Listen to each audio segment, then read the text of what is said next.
All right, thank you, Bob. Well, this was supposed to be a big season for both these two schools. Tennessee last year won the Sugar Bowl, and Georgia Tech went 9-2, but it's been a disappointing season so far. Georgia Tech is 2-3-1. Tennessee is 2-4, and they are winless in SEC play. And what's at stake for these two teams? What's the significance of this game today? Not much. Let's be very brutally honest about it. I tell you, whoever wins tonight still has a chance to go to a bowl, as strangely as that sounds, folks. Tennessee is 2-4, and that is not too good if you're a fan in Knoxville, and Johnny Majors is well aware of the pressure there. As far as Bill Curry is concerned, he's 2-3-1, and when you look at the bowl situation, now that does sound crazy that these two teams probably have a chance to go to the bowl, but remember, folks, there are 19 bowls. That means that 38 teams in the United States will be playing after the season's over with. So, you know, if you're 6-5, a lot of 6-5 teams get invitations to bowls today. Well, one of the reasons I'm all choked up about this matchup, as you can see, one of the reasons that Bill Curry is so concerned about Tennessee is because of the quarterback, Jeff Francis, who's completed almost 68% of his passes, and Anthony Miller, a fine wide receiver. I tell you, they have moved the football well all year long. Jeff Francis has been a pleasant surprise for Johnny Majors. As you say, he's throwing at a 67% clip. Anthony Miller, Major says, is probably the best receiver he's ever had there. So, you know, and you're talking about guys like Stanley Morgan and a few other great, Willie Galt, some great receivers at the University of Tennessee, and he says this kid is, well, simply the best. So I think we're going to see a pretty good matchup tonight. You know, these two teams, even though they've won only 2 ball games, they match up pretty well. They're going to move the football. Their defenses aren't strong this year. Georgia Tech also has a fine passing combination in Rick Strom and Gary Lee, who holds many of the pass-catching records here at Tech. And that's been a little bit surprising. Now, where Georgia Tech has been hurt on defense, as we take a look at Rick Strom throwing a touchdown pass to Jerry Mays. You're going to see Jerry Mays now. He's a fine sophomore, one of the best sophomores in the country. He runs the football well. He's a game breaker, and he can catch the football well. He is really an integral part of their offense, and he's got to have a good day. And Gary Lee has the 4.5 speed. I mentioned he's already broken a couple of pass receiving records. He has 13 career touchdowns. He's within 1 of that mark. He's the possession-type receiver. He's who Mr. Strom and that Georgia Tech offense will go to on third down, he and Mays. And Gary Lee's one of the best athletes that plays football in the United States. He is really a fine athlete. He returns punts. He can catch the football. He's a good blocker, and he's a real leader. All right, Paul, what about the weather? It's rained for most of the day. It's overcast tonight. Not raining at the moment, however. Well, I tell you, as far as Georgia Tech is concerned, I think they would be a little bit more happy if more people showed up. They sold this thing out, 47,000 people. As tickets were sold, but because of the rain, I don't know how many people are going to be here. The field's going to be fine. This is artificial turf, and I think actually it's going to be all right. I don't think it's going to rain. All right, Paul, let's go back to Bob Neal. And thank you, gentlemen. I'm sure you'll be staying dry at the press facilities there at Grant Field, not too far from our studios here in Atlanta, just down the street a bit, where Georgia Tech and Tennessee will be doing battle in a few minutes. Time to give you a couple of scores, though, before we go back to that. It was Rutgers beating Army by a score of 35-7 today, and Pittsburgh didn't do a very good job with treating the Navy very well either. It was Pittsburgh 56-14 over the Navy. And I just want to toss this other one in very quickly. Michigan State beat Purdue 37-3. The key there is that Lorenzo White is back. And now, Tennessee, Georgia Tech getting ready to do battle at Grant Field in Atlanta, Georgia. And we'll be going to that in just a moment. This is Super Football Saturday on TNT.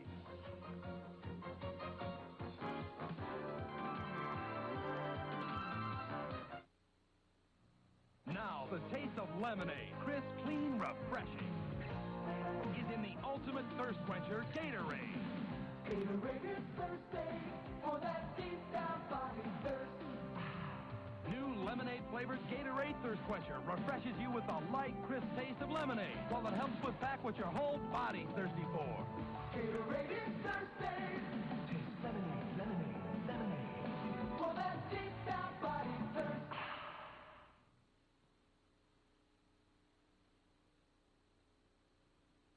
Turner Network Television.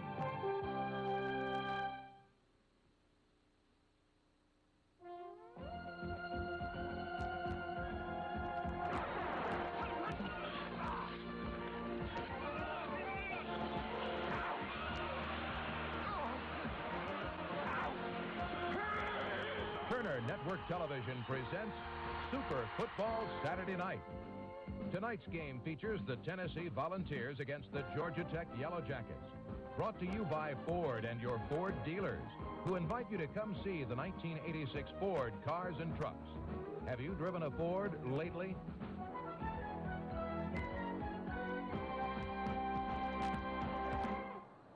It's an overcast, rainy night in Atlanta, Georgia. Georgia Tech hosts Tennessee this evening. It's been a disappointing year for these two schools. Georgia Tech 2-3-1 coming into the game. They're 2-2 in ACC play, and Tennessee is 2-4, and they are winless, 0-3 in the Southeast Conference. Hello, everybody. I'm Mel Proctor along with Paul Hornung, and despite the disappointing records, it should be a pretty good football game. But in Tennessee's case, it's been really largely responsible or due to the injuries. Johnny Major says he cannot remember a year where there's been so many injuries. There's so many tough injuries to take.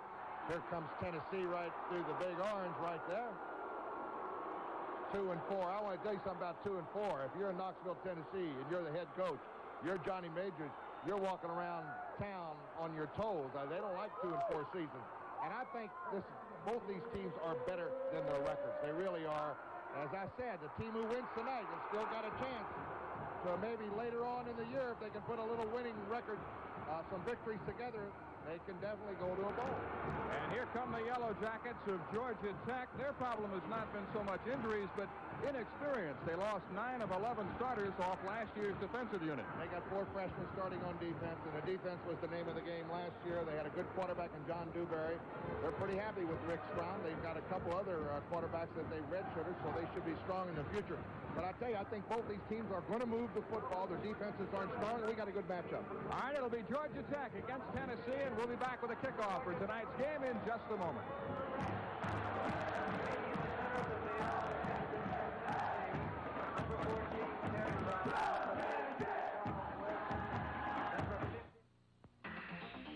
The moment you see the award-winning Ford Taurus, you notice the difference in design.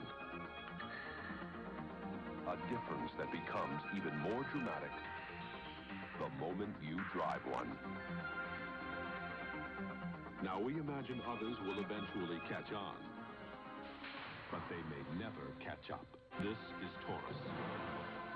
Have you driven a Ford lately? Give me a light. That's not correct, Steve. Don't just ask for a light beer. Come on, give me a light. You asked for it, Steve. Whoa! Bud Light! Yes, Steve. Bud Light. The light beer with the first name you taste. Don't just ask for a light. Bud Light, because everything else is just a light, Steve. This is Super Football Saturday Night on Turner Network Television. The pure, natural beauty of glass comes only from the purest sand. One of the few inexhaustible natural resources. And glass can be recycled again and again to bring you more and more of the good things that come in glass, just as their maker intended. Brought to you by the people who make glass containers, naturally. Today's small cars are tougher than ever on oil. Their high-compression engines not only rev high, they can run hotter than regular small car engines. Their searing heat can begin to break down an oil immediately. That's why there's Castrol, the only leading motor oil that in every grade provides maximum protection against viscosity and thermal breakdown. So use Castrol before your engine does something to get you heated up. Castrol, engineered for today's smaller cars. It has rained all afternoon. It is not raining at the moment, but very high humidity this evening as Tennessee and Georgia Tech are about to get underway. Georgia Tech has won the coin toss, and the Yellow Jackets will receive. They drop back deep. The dangerous Gary Lee, number 33, who had a 99-yard kickoff return for a touchdown against North Carolina State. And last year he had a 95-yarder for a TD against Georgia. Number 25 is Corey Collier. Tech lost Auburn last week, 31-10, while Tennessee was routed by Alabama, 56-28. Carlos Reveiz, the younger brother of Miami Dolphin kicker Fuad Reveiz, who played here at Tennessee, will kick off. It'll be Gary Lee at the 4. There was some running room out to the 25-30 and knocked out of bounds near the 35-yard line by Terry McDaniel, but a good run back for Gary Lee as Rick Strom heads into the huddle. He's been very consistent for him all 4 years. Here's take a look at Georgia Tech's backfield and receivers, and there's Gary Lee. He's the big man. He's the big play man, and Jerry Mays, the tailback's a good one. The All-American center, John Davis, a 300-pounder, a converted tackle. He's something. Number 1 draft choice right there, folks. First down for the Yellow Jackets. Corey Collier, Malcolm King are the running backs. 5-2 defense. Handoff is to Jerry Mays, who is in there. Blocking. Right up the middle, behind John Davis, 6'5", 200. I think I listed 260. He's bigger than that. Robbie Scott missed 3 games with a broken leg, but he's back and playing extremely well. Dale Jones, an all Southeastern Conference selection a year ago at linebacker. Secondary with Ron McDaniel, Benton, and Davis. Defense has been a real disappointment for Tennessee this year.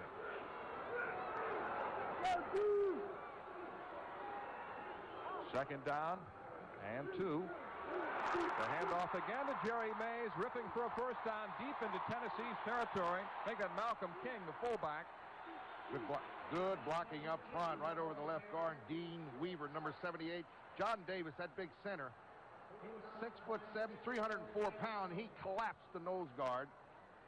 Look at this big 14-yard pickup here. Good hard running by Malcolm King, the junior. 5'9", 204 pounds. Very compact, strong football player. Got good legs. And we've got an injury. Number 22, Charles Davis, is down for Tennessee, the starting free safety. Last week against Alabama, the Crimson Tide scored on 6 of their first 7 possessions, and Georgia Tech is moving with ease so far. And right up the middle. The first play went right up the middle, and the second play about the same thing. Just a little zone blocking up front. The man in front of you, let's take him. And they took them both off the line of scrimmage. He collapsed Brian Hunt, the nose guard for Tennessee. So Charles Davis is shaken up. You see, Phil Curry says he was an outstanding tackle. Davis was an offensive tackle. He said, but when I moved John Davis to center, he was a great center right away. As we take a look at Coach Majors, the runner-up to Paul Hornung in voting for the 1956 Heisman Trophy. He was a great tailback at Tennessee. He sure was. Undefeated season, 10-0 that year. Single wing football. That was about the last of it. Johnny Majors was the tailback on that great team. And Bill Curry, Paul Hornung's former teammate with the Green Bay Packers. Bright, articulate young man. And he stayed in a lot better shape than Paul Hornung, I'll tell you that. He gets out there with those kids, does those exercises. He looks good. First down for Georgia Tech at the Tennessee 37.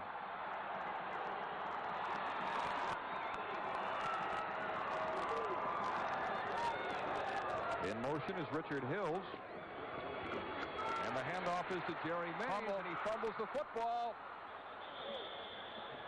Got it back recovered. By the way, the officials tonight, the referee is Ron Gilbert. Rosario Amato is the umpire. Ray Moon, the head linesman. The field judge is Pete Owens. William Booker, the line judge. Jerry McKee is the side judge. And the back judge is Robert Sandell. Eric Bearden, right guard, recovered the fumble.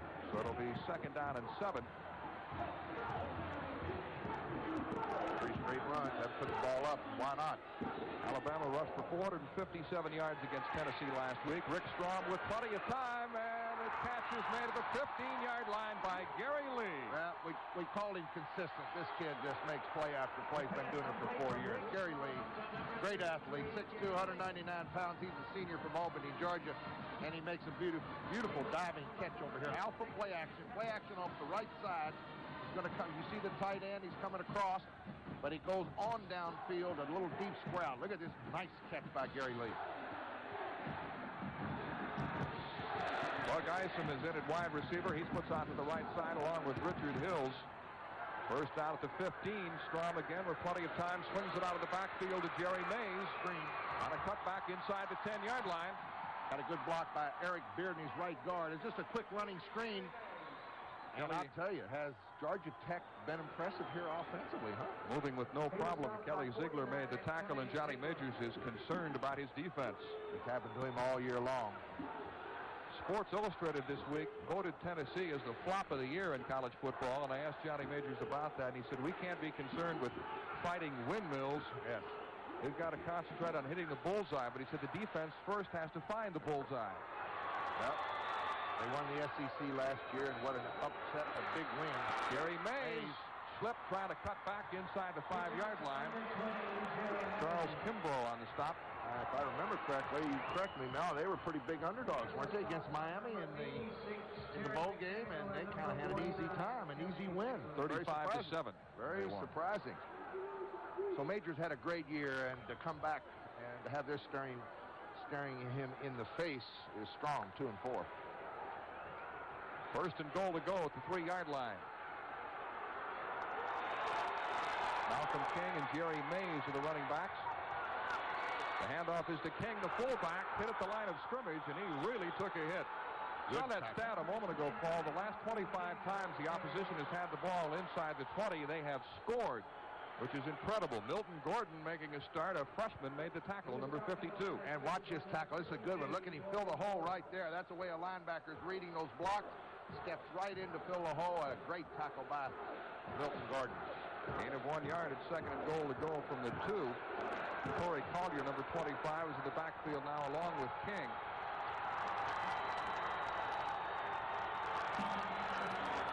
The pitch is to King. He stopped. Good defense, good pursuit. Short of a touchdown. Anthony Howard, number 99, made the initial hit for Tennessee, along with the nose guard, Brian Hunt, number 74. Johnny Majors felt that the team that would score first tonight would have a big advantage since both teams are struggling to find their confidence. Nate Kelsey, number 1, is in now for Georgia Tech. In the backfield. Third and goal to go. Kelsey is slotted on the left side.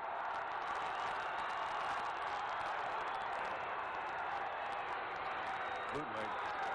Strong to throw into the end zone. It's juggled and it's incomplete as he tried to connect with fullback Malcolm King. He went to the wrong man. Number 40, a tight end, Tim Mannion, was wide open. Absolutely wide open, Mel, about 8 yards deep in the end zone. He was back there all by himself. Let's see if we can pick it up here. Here comes the rollout. Now he goes through his up man. Now back to the left. Little pass was a little out in front, but I don't think he would have scored. That pass has to be thrown on target to give the receiver a chance to catch the ball quickly and then turn upfield to get into the end zone. But he picked out the wrong man. The tight end was wide open for 6. David Bell was in to try a field goal from this range. He is 2 for 3. He has 29 career field goals at Georgia Tech, now tied with Ron Rice. So if he converts this one, he will take over the top spot. Darrell Gast is holding for him, and the officials call for a timeout.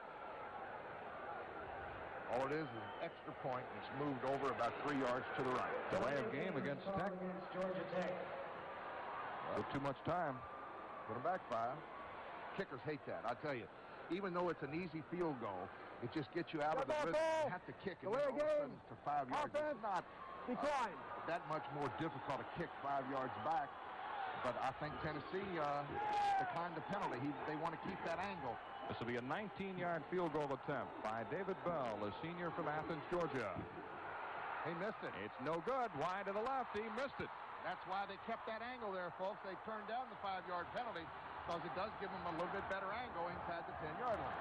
So after marching downfield, Georgia Tech able to get inside the 10, but unable to score, trying to settle for a field goal, and Bell missed it.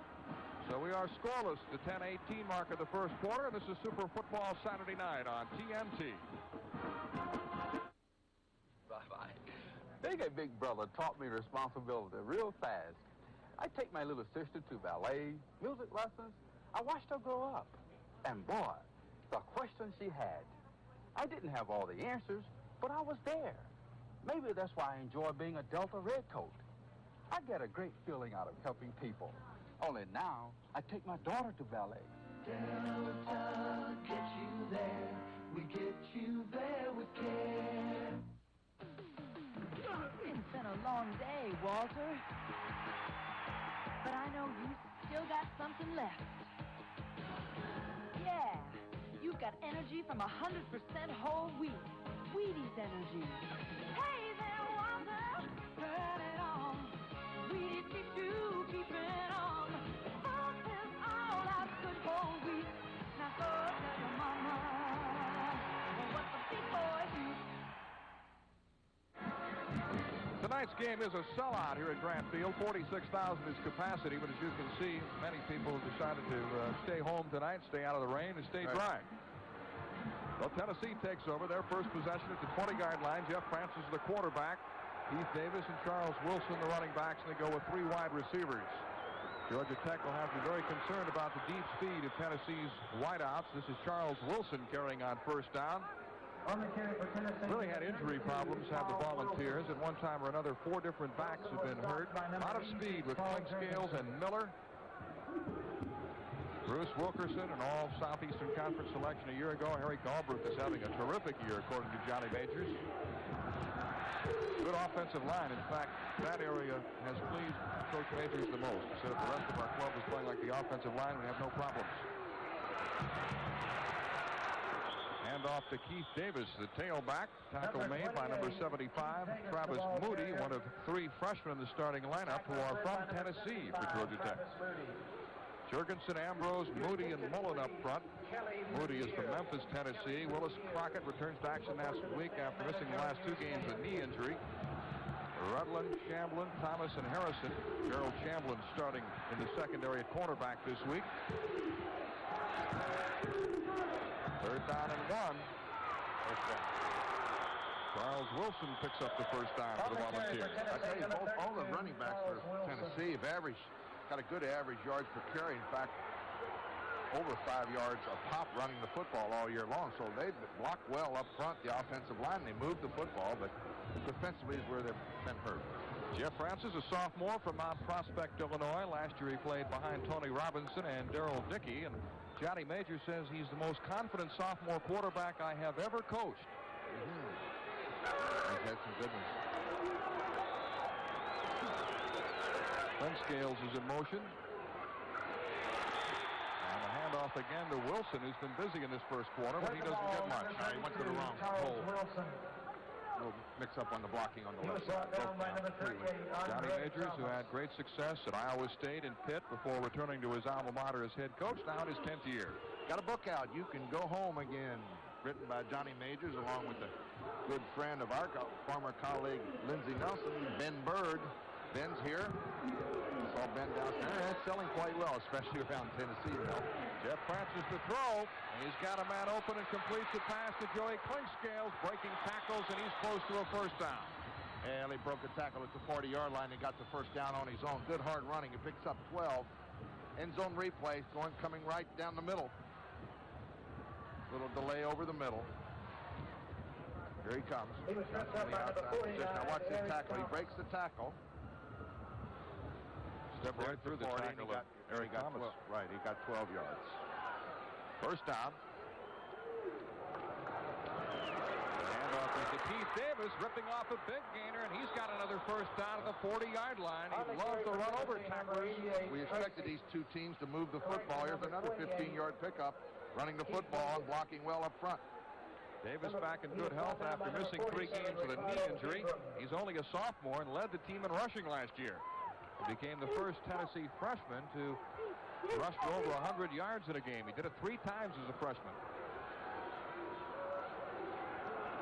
Jeff Francis to throw. Screen set up. Looked like a screen pass they were attempting to set up, but it was thrown too low for Keith Davis.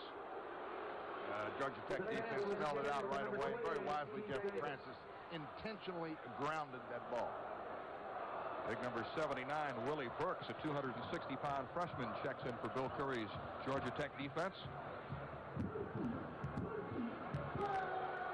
Second down and 10. In giving up 56 points to Alabama last week, the most points allowed by Tennessee since 1893. They got off to a rough start that year. They lost their first 4 games, 56-0, 64-0, 70-0, and 60-0. Handoff is to the fullback, Charles Wilson, who can play either spot in the backfield, fullback or fullback. Very versatile back, good runner, good receiver. Picked up 3 tough yards. Andre Thomas made the tackle. Johnny Major says in terms of injuries, this is the worst year he's ever experienced in 18 years as a collegiate head coach. He's never seen anything like it. They had 10 players sit out practice Monday because of injuries. He had 5 starters who didn't play on defense last week. 3rd down and 6. Blitz. And the pass is right through the hands of Terrence Cleveland. Well, he picked up the blitz well. Jeff Francis read it beautifully. Tight end read it beautifully, and all he did was drop the football. Watch, here comes the safety. Broken up by number 49. There's the safety blitz. Ricardo Ingram on the blitz. Right through his hands. Eric Thomas defending for Georgia Tech, and is Bill Curry ever high on this freshman? He's another from Tennessee. Place kicker, Carlos Reveiz lines up. Last year he kicked a 51-yarder in the final 4 seconds to tie the score at 6-6, and that's the way it ended between these two schools, and this is a long one. A 53-yarder. Randy Sanders holding for him. The kick is running out of gas, and it is no good. He's had a bad year. Reveiz is now 3 for 9 in field goal attempts. So both teams have missed field goals, and we are scoreless with 6:38 remaining in the first quarter from Atlanta.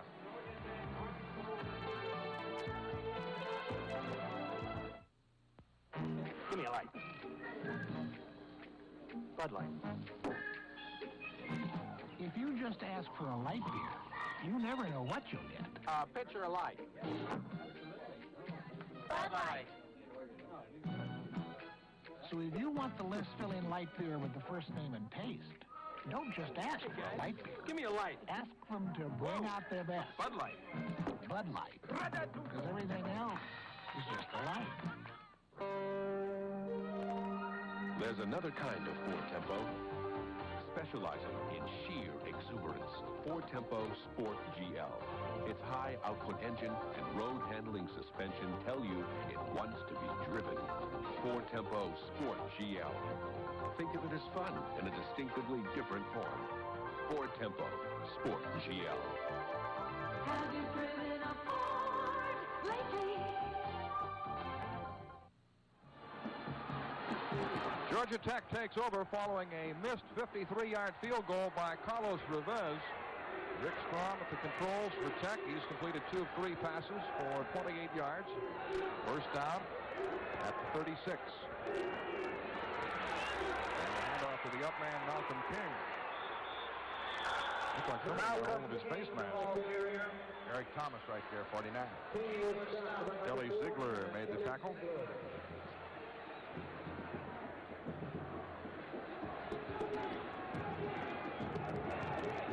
Gain of 2 yards, it'll be second down. Second down and 8 as Malcolm King comes out. Corey Collier is in the backfield, along with Terrence Curry, a sophomore, number 42.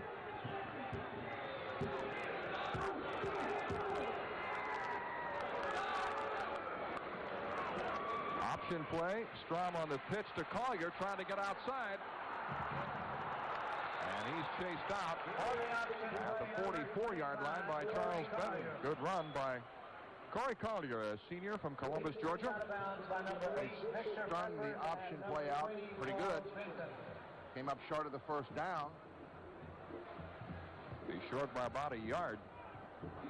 About a yard and a half, so it'll be third down. Big play for Georgia Tech. No score, first quarter action from Grant Field in Atlanta.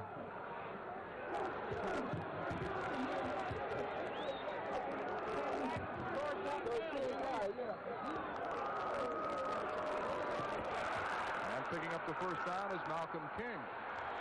As he drives to the 46-yard line of Tennessee, and again, Georgia Tech moving with ease on the ground. And where are they moving? It's between right near John Davis, the big center. 6'7", 304, and this guard on the left side seems to be a key. Also, Dean Weaver, the left guard, they seem to be going over the left side now. First down for Georgia Tech. Nate Kelsey, number 1, is in the backfield along with Corey Collier, who was a leading rusher a year ago for Tech when he gained over 600 yards Pearson is in motion. Play action fake by Strom over the middle. Wide open is Tim Mannion, the tight end, and he's got a first down at the 25-yard line. He got popped by Terry Brown and got blocked, but was he open? A little play action, and Rick Strom came right up throwing the football. Good timing on this play. After the fake, what? 1, 2, 3, sets up, and the man's open right away. He beat the linebacker, and the safety was way back there. That was Terry Brown. It's another look. Watch Terry Brown here with the block. Tackles him with the block. They mark his forward progress at the 27-yard line, an 18-yard pickup. Mannion was over for 6 points, and he missed him earlier. And the pitch is to Collier with Kelsey blocking for him. Good blocking. Down the sidelines he goes and out of bounds near the 20 at the 18-yard line. Terry McDaniel finally chased him out. Well, I love to see a play like that, Mel. I mean, that is very good offensive blocking, and that's just the way they draw it up on the board. It worked perfectly. Everybody did his job, it seems, and as you called it, very good block by Nate Kelsey, the up back. A lot of upsets today. Colorado upset Nebraska 20-10. They'll be celebrating in Boulder, Colorado tonight. And Colorado State beat Wyoming. Second down and 2 for Georgia Tech. Toby Pearson again in motion. Corey Collier is hit, but moves forward close to a first down. Well, he really got a good hit. Who was it? Collier was hit first by number 30, Cedric Klein. Cedric Klein is the man who hit him, number 30, a freshman. Cedric Klein, good hit. Collier's coming out. Jerry Mays is back in as we near the end of the first quarter. Both teams have missed field goals. Georgia Tech's David Bell missed from 19 yards. Carlos Reveiz of Tennessee missed from 53 yards. Third down and 1. They didn't quite get enough yardage for the first down. And guess where they're going to go? Right Quarterback there. sneak. Rick Strom trying to do it himself. Kelly Ziegler made the tackle, but he just followed his big center, John Davis. And of course, it's the best call when you got short yardage, because you very seldom see a short yardage quarterback sneak a home team where the referee doesn't give it to them. They'll measure for it. They always get a little bit of edge on the mark at home. It's just the way it happens. That's why coaches like to call quarterback sneaks on the goal line at home. Apparently, Paul, they're not going to measure for it. He's a little short. So it's fourth down and a yard, and they're going to try to keep this drive alive rather than attempting to kick a field goal. They needed a long 2 yards on that quarterback sneak. And I guess Bill Curry's thinking is, I got John Davis, 2 quarterback sneaks. They can't stop me for that. We'll see. Another quarterback sneak, and it looks like he's got the first down. Kelly Ziegler again made the tackle. Major says, well, there's not much you can do about that. I mean, the kid fires off the football. Look at this center. He's quick. He's first one off the football, and he weighs 304 pounds. All the scouts say he'll be a #1 draft choice. They call John Davis the refrigerator mover, and there he is. A couple of years ago against Clemson, William the Refrigerator Perry was playing for Clemson, and Davis moved him around, so they dubbed him the refrigerator mover. And Jerry Mays is cut down as he tries to run the right side. Dave Jones made a good move. He got blocked by Nate Kelsey, and then spun off the block and made the tackle. Robbie Scott, right. Scott's quite a story. He broke his leg earlier this year, missed only 3 games. They also had an open date, so he missed 4 weeks and came back, and he's playing great, according to Johnny Majors. He's their best defensive lineman, number 65. Second down and 10. Richard Hill splits wide to the right.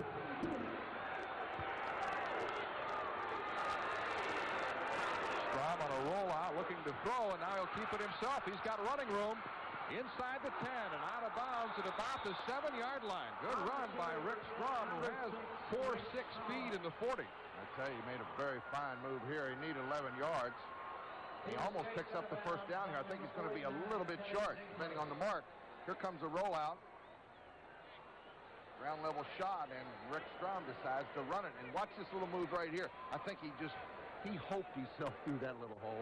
He didn't think he was going to get through there, but he did. It'll be third down and 1. Malcolm King is back in at fullback.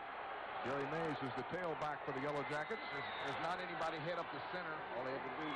King ripping through a gaping hole down near the end zone before he's driven back. And what great blocking by that offensive line. Milton Gordon made the tackle for Tennessee. There's a right guard, right tackle. Good block by Mitch Waters, the right tackle, looking 64. He just collapses his man to the outside, and what a hole on the inside for Malcolm King. He almost gets in for 6. With just over 2 minutes remaining in the first quarter, it is first down, goal to go at the 2-yard line for Georgia Tech. Touchdown. Into the end zone for a touchdown is the fullback, Malcolm King, and Georgia Tech takes the lead. For King, his second touchdown of the year.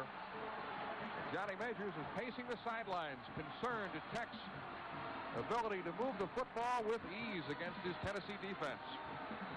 And hoping his offenses can do the same. That's what the game matches up. 2 good moving offenses, and we've seen it here in the first quarter. Here it comes off the left side.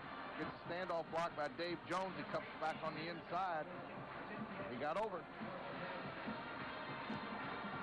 David Bell, who earlier missed a field goal, is in to try the point after with Darrell Gass, the backup quarterback, holding.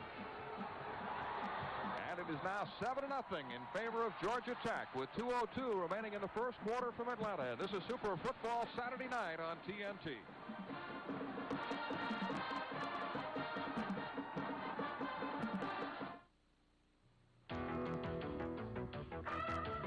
To reach for something bigger.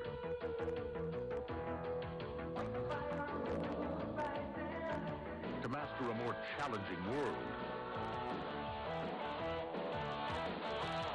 To feel the confidence and pride of knowing who you are, what you can do. Show the world your U.S. Navy. Live the adventure. Call 1-800-327-NAVY. Oh, those Hollywood nights. Now held over for November on Superstation WTBS. Every weeknight, check your local listings for movies like 30 Seconds Over Tokyo, the original King Kong, The Fighting Sullivans, the world premiere of The Maltese Falcon for the first time ever in color, The Guns of Navarone, and the holiday classic Miracle on 34th Street. With Hollywood nights all November long, you just got to keep your eye on Superstation WTBS. Several substantial upsets in college football today. One in the ACC where North Carolina State defeated Clemson 27-3. NC State goes now to 4-1 in the conference, and it was Southern Cal 10-0 over Stanford. Thank you, Bob Neal. The score, Georgia Tech leading 7-0. First quarter action from Atlanta. Well, that Bob Neal, he just does everything, doesn't he? Mr. Versatility. He's back in the studio this week. Wow. He's our Brent Musburg. He just does everything. Anthony Miller awaiting the kickoff by David Bell. Miller, a junior college transfer from Pasadena City College in California, where he was also a track star. And Neal will kill me when he sees me. He'll be seeing you later tonight. Don't forget, this is in essence a home game. That's right. Miller in the end zone, and he will not run it out. So Tennessee will have the ball at the 20-yard line. Tennessee really suffering some hard times, losing 2 in a row. They were beaten by Army 25-21, losing the game in the last 35 seconds, and then were blown out by Alabama last week, 56-28. And they're having difficulty on defense again early tonight. Malcolm King capping a 12-play, 64-yard drive, going over from the 2 to give Tech the lead.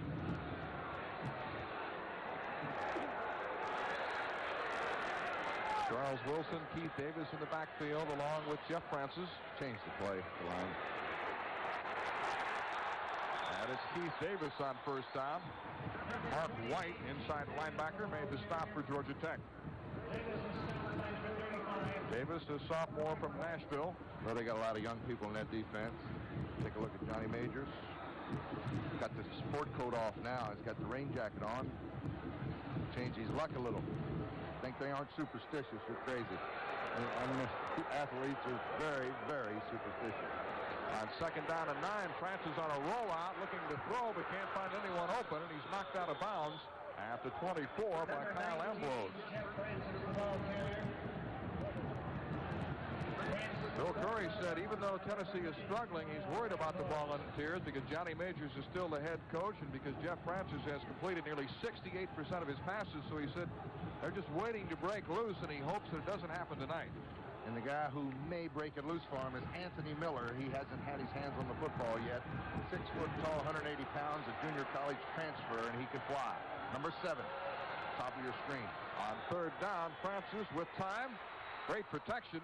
Pass is complete to Joey Kinkscales, the second leading receiver. He had 20 receptions coming into the game, trailing only Anthony Miller. A little zip on that one, little hook pattern, and he popped it right in there.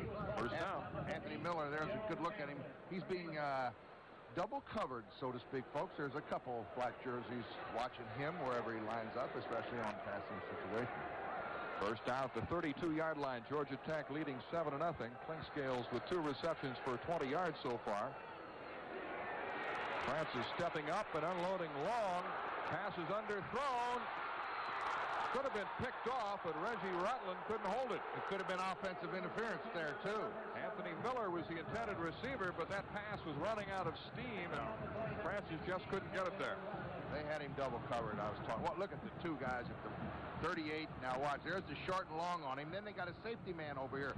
So he's being watched by 3 people over here. Number 16 should have had the interception. That's Reginald Rutland, but I think Anthony Miller had more to say about it than anybody. A little interference. Sideways Woods, number 5, is now in at wide receiver for Tennessee. Second down and 10. Like Francis may be changing the play. Exactly. Blitz. And the handoff is to Vando Davis, his first carry of the game. Stopped at the 35-yard line by Eric Thomas.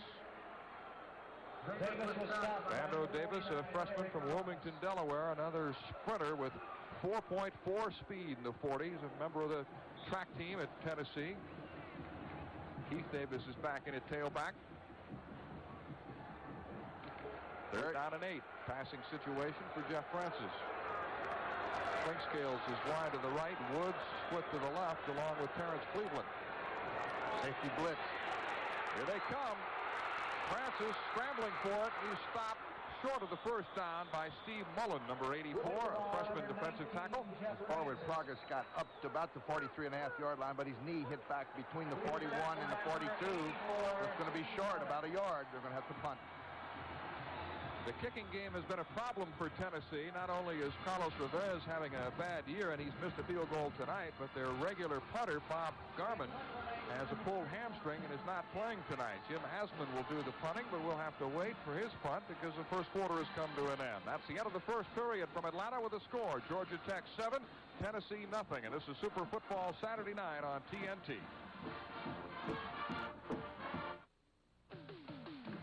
It's been a long day, Walter. But I know you still got something left. Yeah. You've got energy from 100% whole wheat. Wheaties energy. Hey there, Walter. Turn it on. Wheaties keeps you keeping on. Funk is all out good whole wheat. Now go tell your mama what the big boys eat. I got it. Finally got my freedom. Minolta Freedom 3. Freedom. New and worry-free. Freedom. Auto-focusing. Auto everything. Freedom. Click is all you do. Freedom. Freedom 3 comes through. Freedom's what you got. Freedom to take your best shot. The Minolta Freedom line of 35mm cameras. Only from the mind of Minolta.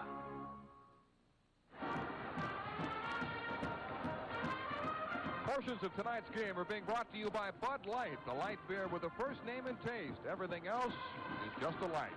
Mel Proctor with Paul Hornung back in Atlanta. As Ricardo Ingram is back deep for Georgia Tech, awaiting the punt by Jim Asman, who's punted only 3 times this year. He's averaging 40.7 yards per kick. Georgia Tech leading 7-0. The kicking game last week was terrible. It's a lot better here. He gets a pretty good punt. Ingram looking for blocking, and he's brought down the 22-yard line. Flag down. Milton Gordon, number 52, made the tackle. A 46-yard punt and a 9-yard return by Ingram. Got a flag. Haven't had many penalties so far. Sir.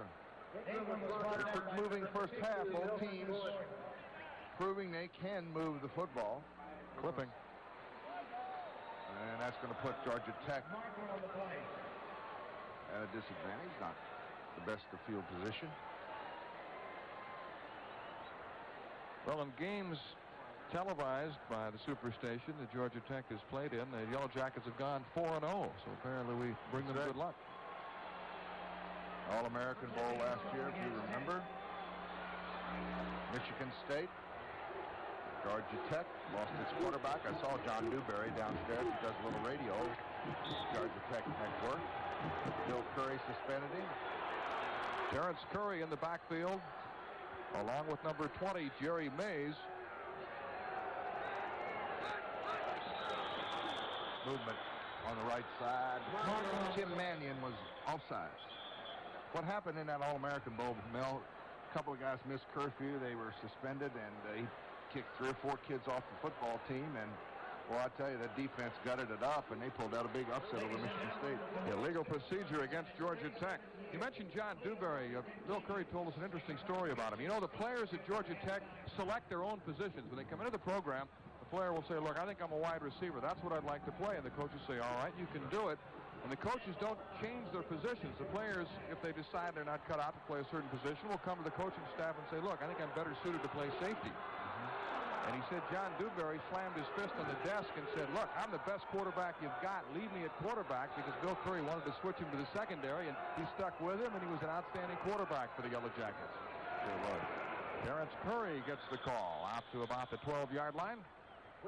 That's kind of interesting, though, allowing the players to choose their own positions. And really the big difference there is a lot of your running backs, your smaller running backs, when they come to the collegiate ranks, they still want to be running backs, but they end up as wide receivers and defensive backs. That's where the big switch comes. Yellow Jackets go with 2 tight ends, Tim Mannion and Chris Connell, number 92, a redshirt freshman who should see a lot of action tonight. Bill Curry really likes him. He's a 242-pounder. They run the option. And the pitch is to Jerry Mays. Well, I want to tell you what a great pitch Rick Strom made. He made a great pitch to the running back that time. That ball could have been fumbled. All right, Paul, let's go to Bob Neal for an update. Like that. We've been talking about upsets today. I have a couple more to tell you about. Penn State, 6th ranked, upset number 2 Alabama, 23-3 earlier today. Alabama with only 44 yards rushing, and Texas upset SMU 27-24 for Texas' first home win of the year. Now back to Grant Field. All right, thank you, Bob. It'll be 3rd down and 1 for Georgia Tech. Malcolm King is back in at fullback.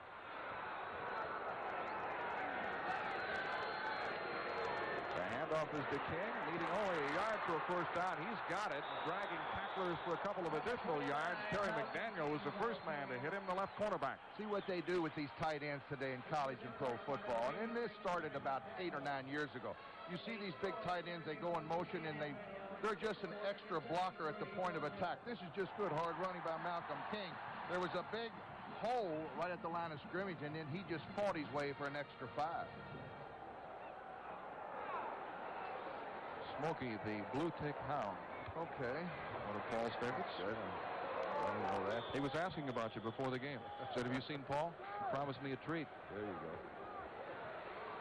Georgia Tech has taken a timeout, so with 13 minutes remaining in the second quarter, the Yellow Jackets will talk things over, leading 7-0.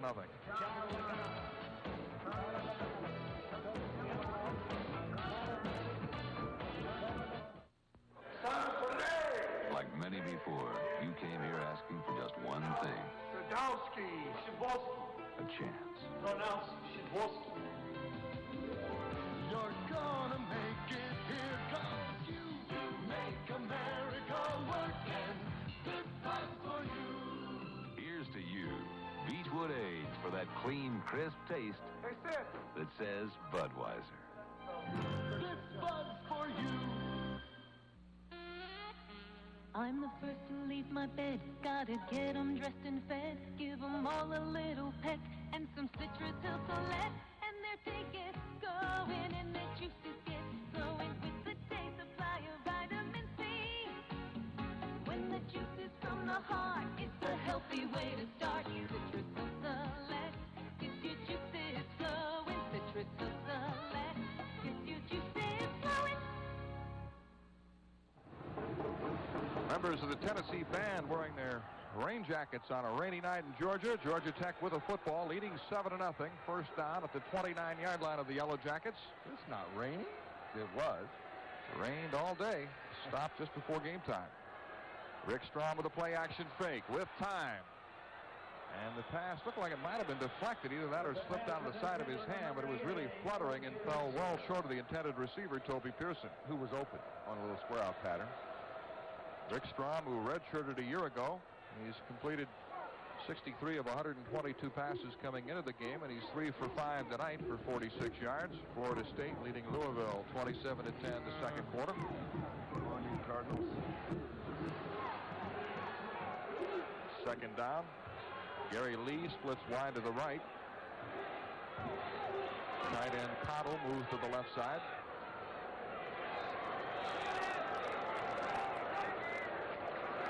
The pitch is to Corey Collier.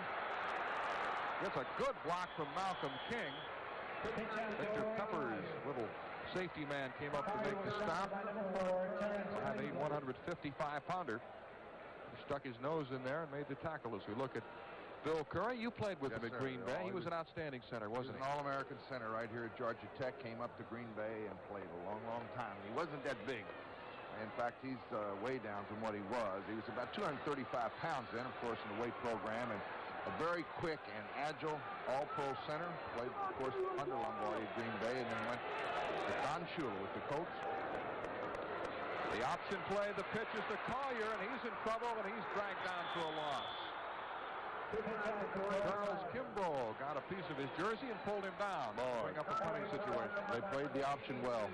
Charles Kimbrough makes an outstanding tackle here. Stop the first down try. Here comes the counter option. The pitch is good, but look at this defensive play by Charles Kimbrough, a sophomore. McDevitt will punt.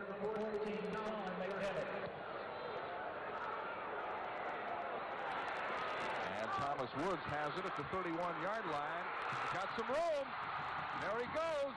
The punter, McDevitt, tried to stop him, and they finally bring him down at the 23-yard line. A great run by Woods, who broke a 60-yarder earlier this year against Auburn. Alonzo Watson finally made the tackle. You know, how many times have we seen punt returns? The best punt returns are usually the guy, when he catches the football, he breaks straight up the field. Whenever you see that return go on, he runs laterally around the field. That very seldom breaks one. This is the way you break a punt return, folks. 48-yard return, boy. Beautiful punt return. And he almost gets down here, although it's pretty good pursuit by that punt team to stop the 6 point. First down for Tennessee at the 23-yard line. The pitch is to Keith Davis. Nothing doing. Georgia Tech defense really fired up now. Sean Smith made the tackle. A couple of members of that defense, Kyle Ambrose and Ricardo Ingram, are members of what is known as the Black Watch, a select group of defensive players that was started last year by Georgia Tech. Bill Curry and one of his assistants came up with the idea based on the spit and polish police who guard Edinburgh Castle in Scotland. Bill Curry had just returned from a trip to Scotland and was impressed by the guards, and so they dubbed the members of the defense the Black Watch. Here comes a blitz, and Francis is down for a big loss as Mike Rosamilia made the tackle. Lost 7 yards.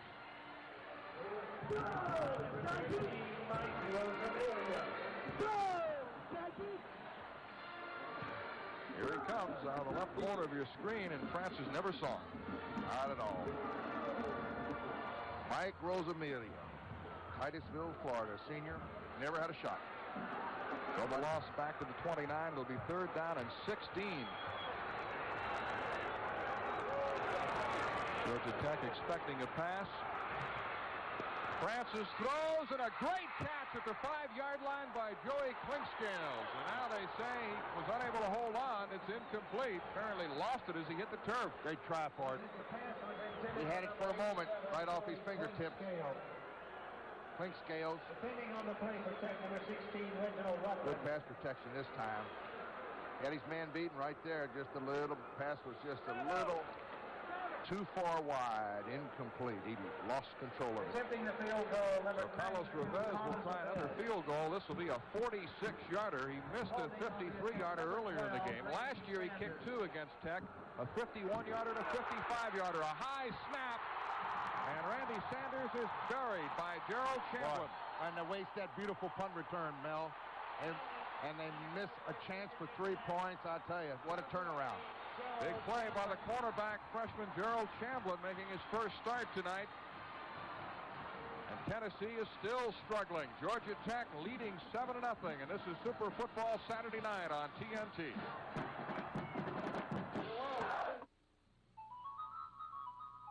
Pure, natural glass protects the taste of the drinks inside.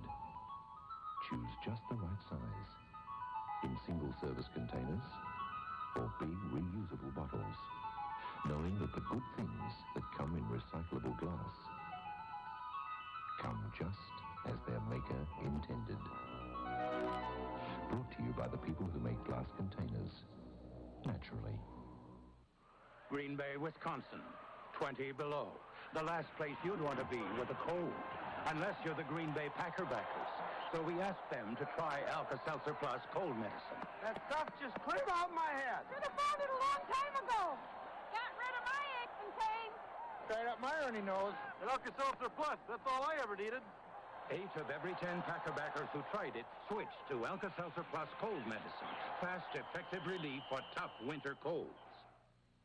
Super Football Saturday Night is brought to you locally by the people who make glass containers naturally. Tennessee got a bad snap from Nick Zucchino, who centers the long snaps, and Randy Sanders had to eat the football as Chamblin buried him, and he's in trouble. Georgia Tech takes over at the Yellow Jacket 43, first down. Great field position started off. Tech with 106 yards rushing so far, and they stay on the ground as the handoff goes to Malcolm King, brought down by Milton Gordon, number 52. And why not, Mel? They've already got over 100 yards rushing. Georgia Tech, so that offensive line doing a fine job tonight. Gary Lee is back in at wide receiver. King comes out. Terrence Curry, number 42, replaces King. And the rushing yards updated, 111 yards for Tech, only 25 for Tennessee. Second down and 4. Curry and Jerry Mays are the running backs. Terrence Curry, the big fullback, ripping for another first down. Sophomore from Alabama. Doesn't seem to make too much difference who's carrying the football. They've all been effective tonight for Tech. Look at that offense. There's your big center, Don Davis. Look at, he's got his right hand. He's holding. Got a hold of that jersey, but he got away with it. Sometimes they do miss. There's a good shot of him. Is he huge or not? Named the first-team All-American last year by the Sporting News. Preseason All-American pick again this year. Toby Pearson is in motion. Strom with play action. Here comes the blitz, and he throws it away. Dale Jones was all over him, the All-Southeastern Conference linebacker. Now let's pause 5 seconds to allow our local stations to identify themselves. You're watching WTBS Atlanta. Mel Proctor with Paul Hornung back at Grant Field in Atlanta. Georgia Tech leading Tennessee 7-0. Bill Curry, an interesting man while he was playing professional football. He tried a number of different off-season occupations. He attended theology school for a year, worked in a bank, sold real estate, even served as a sportscaster. But he said all along he knew that he was meant to work with youngsters into some sort of capacity, and eventually wound up in coaching. The pitch is to Terrence Curry, trying to turn the corner. Okay, he's ridden out of bounds by Tyrone Robinson, number 96. Good defense by Tennessee.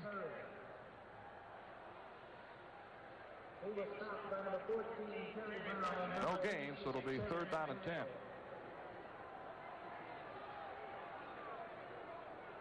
Johnny Majors, who played at Tennessee along with two brothers, Billy and Bobby. All great football players.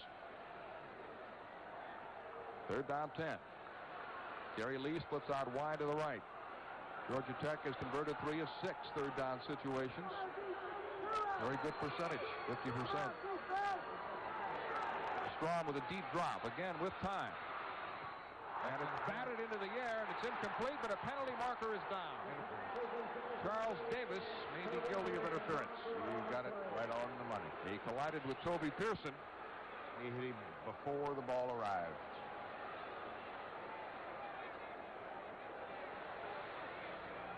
And back in Knoxville, a sigh of relief. Who bleeds orange? I just want to put a plug. We're going to have a little retirement dinner for Lindsay down in Knoxville as we take another look at this.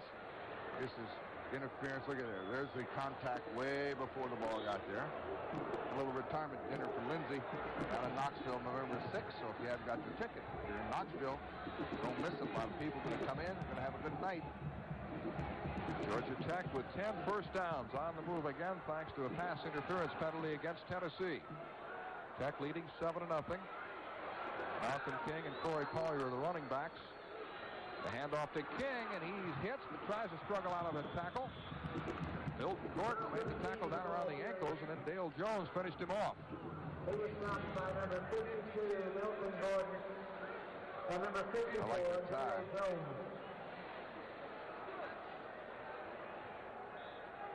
Mr. Major's not too happy, is he? Yeah, he didn't like what's going on right now. Loss of a yard will be second down the 11. Malcolm King has carried 10 times for 54 yards for the Yellow Jackets. They go from the I formation. Collier the deep back. Tim Mannion is in motion. The option. Strom on the keeper. And he's to the 30 where Tyrone Robinson makes the tackle.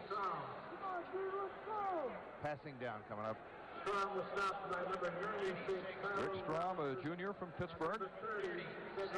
Playing with a bad ankle. He hurt his ankle against North Carolina. And last week, he re-injured the ankle, and Bill Curry used both his quarterbacks, Rick Strom and Darrell Gast, almost equally. Let's see what they do with Gary Lee. This is his kind of down. Pearson goes wide to the left. Lee splits to the right.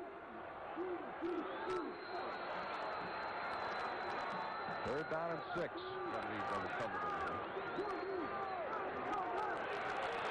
Strom steps up under pressure, and it's incomplete. Looked like we might have had some early contact that time as Toby Pearson got hit by Terry Brown, number 14.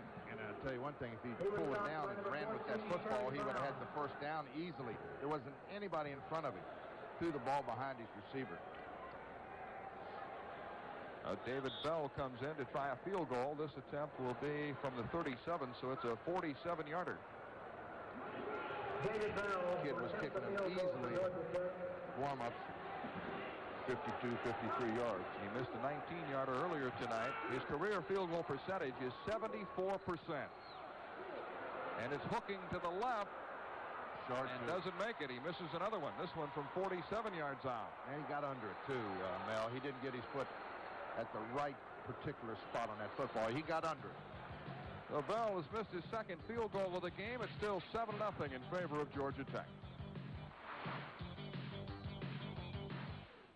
Charlie, give me a light. Oh, Charlie, a Bud Light. If you just ask for a light beer, you never know what you'll get. Give me a light. Bud Light. Hey, thanks. So if you want the less filling light beer with the first name and taste, don't just ask for a light beer. I can have a light? Bud Light. A Bud Light. Because everything else is just a light.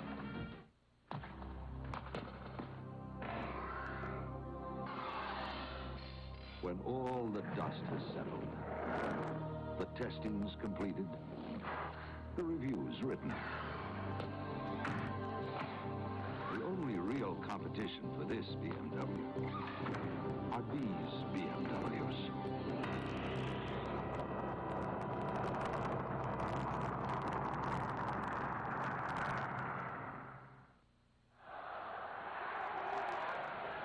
The Atlantic Coast Conference is proud of the fact that its student athletes continue to distinguish themselves in the classroom as well as on the playing field. During the 1985-86 school year, a total of 533 athletes were named to the ACC Honor Roll for posting a grade point average of 3.0 or better.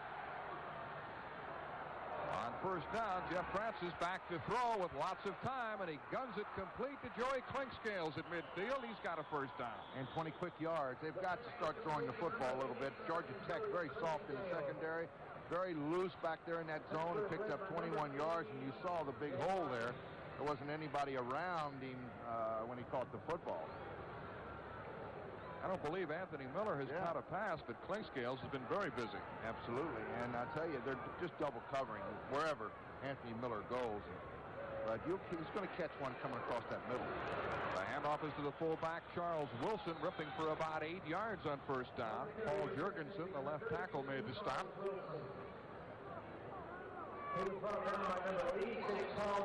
Last year, these teams battled to a 6-all tie in Knoxville.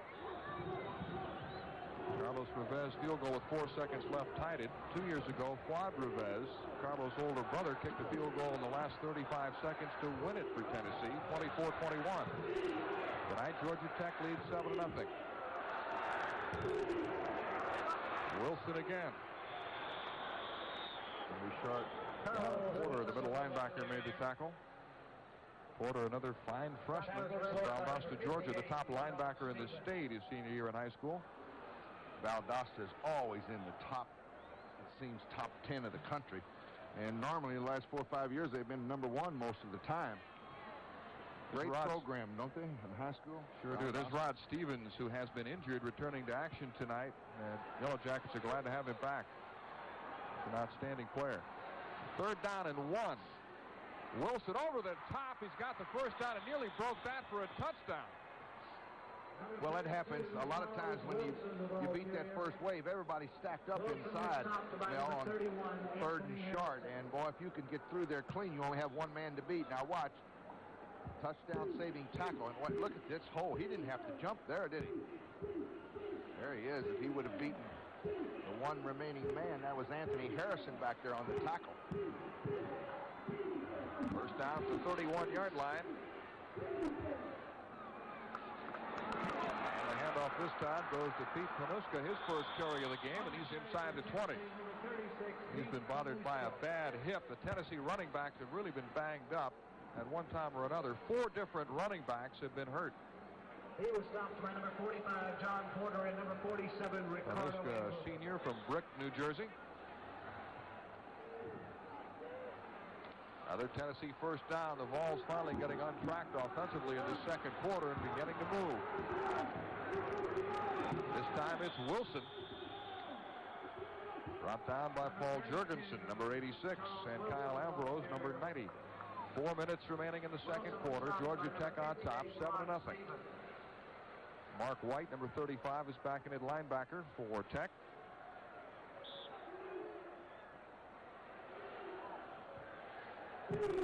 Second down and 6 yards to go. Miller splits out wide to the right along with Terrence Cleveland. Sprinkscale splits to the left.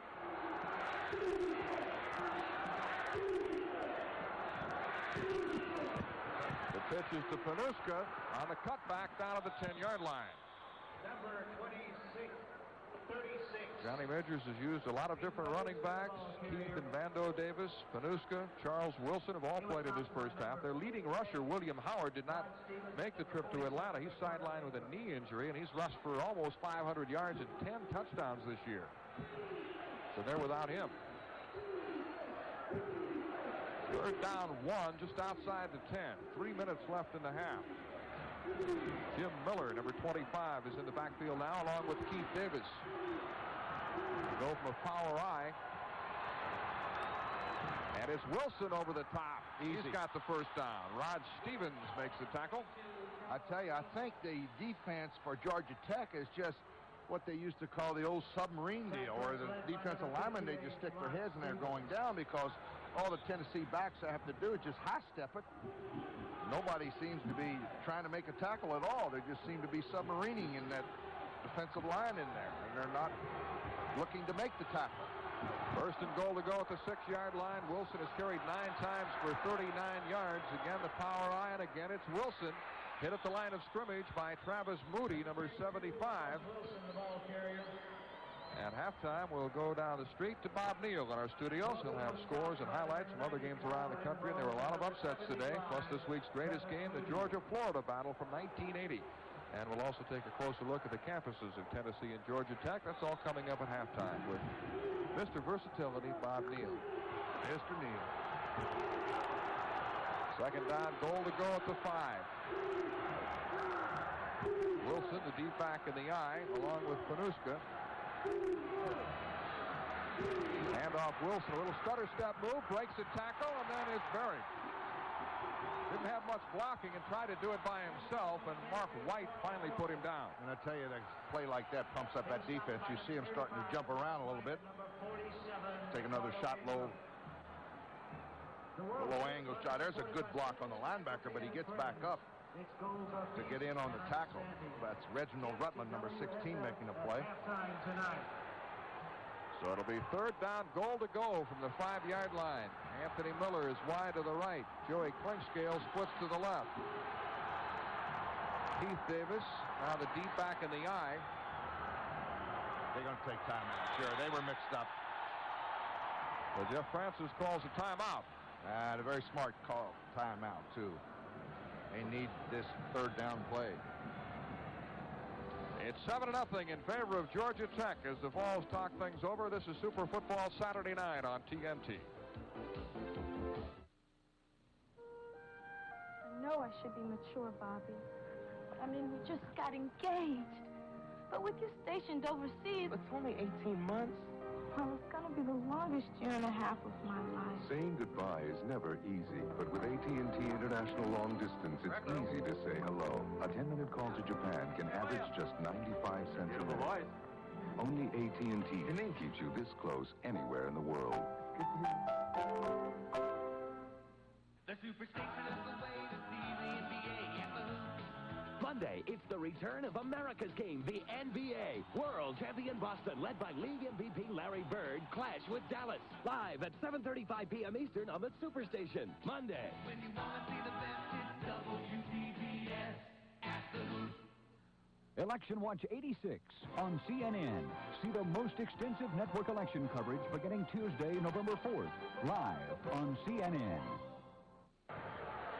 Al Proctor with Paul Hornung back at Grant Field in Atlanta. Tennessee threatening to score a third and goal situation for the Volunteers at the 5-yard line. Miller splits wide to the right. Clinkscales is split left. The lone running back is Wilson. Francis rolling out in trouble and throws into the end zone. That's touchdown. Joey Clinkscales. Great catch in the end zone, and Francis did a good job of getting rid of that ball under a lot of pressure. I tell you, that was a great delivery of a pass under pressure, as you said, Mel. He was on his way down, and he was almost in the grass, and Clinkscales came back to the football. He came back to it, made a nice catch here. You see it. Here we go. Roll out right. Now he's almost. Look at Clinkscales right there. His body protected the football with his body, came back, he was in the end zone when he made the catch.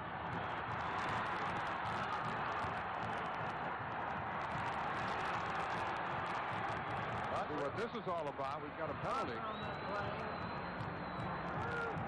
Eligible man downfield. Oh, what a terrible penalty for Tennessee. He's going to erase that touchdown, folks. There was a late flag on the play. An eligible man down. The down remains the same. The touchdown does not count.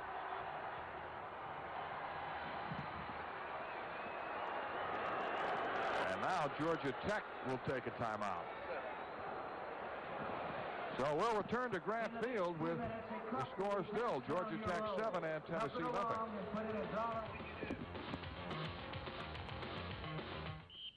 Announcing the Valvoline 4-Guard I Love a Parade sweepstakes. Win a trip for 4 to 4 of America's greatest parades. To enter, watch the next commercial and remember what the driver of the smoking car says.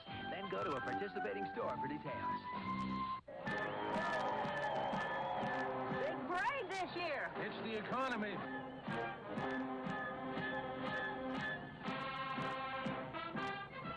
Oh, Russell, what kind of motor oil are you using? Motor oil is motor oil. Motor oil definitely is not motor oil. A 4-cylinder engine works harder and needs the extra protection of specially formulated Valvoline 4-Guard. Not much of a parade this year. It's the economy. Oh, Russell.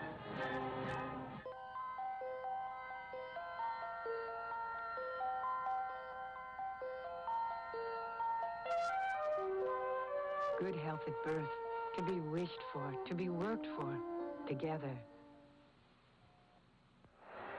Johnny Majors is really upset. An eligible man downfield penalty called against the Volunteers. They had a third and goal situation at the 5, and now it's back to the 10. A third and goal to go from the 10-yard line. Georgia Tech leading 7-0, and now it would appear Francis will have to throw again. What appeared to be a touchdown pass to Clinkscales was negated by the penalty. Anthony Miller. Oh, was he hit? Stopped short by Georgia Tech. Charles Wilson somehow holding on despite a vicious hit by Reggie Rutland. He saved 6 points right here. Miller was open on the left side. Now, Anthony Miller's on the outside. There he is at the bottom of your screen. He was open for a minute. Jeff Francis goes to the up man. He's wide open. Now, he really just takes a hit here. That's Charles Wilson. And Reginald Rutland saves 6 points. And the ball rests just inside the 2, and then we're going to take another timeout. It'll be 4th down and goal to go. We'll take a timeout here. A little disorganized. Looks like they're going to go for the touchdown rather than a field goal. I'll tell you. With 24 seconds left in the half. They need 2. We take a look over on this sideline. Majors wants to be sure that everybody knows what's happening here. Francis, you see, they're talking to the offensive coordinator up here in the booth with us. We saw them go to that power I formation earlier when they were down inside the 5, and it looks like they'll go to that again with Keith Davis, Charles Wilson, and Jim Miller, 3 running backs in there.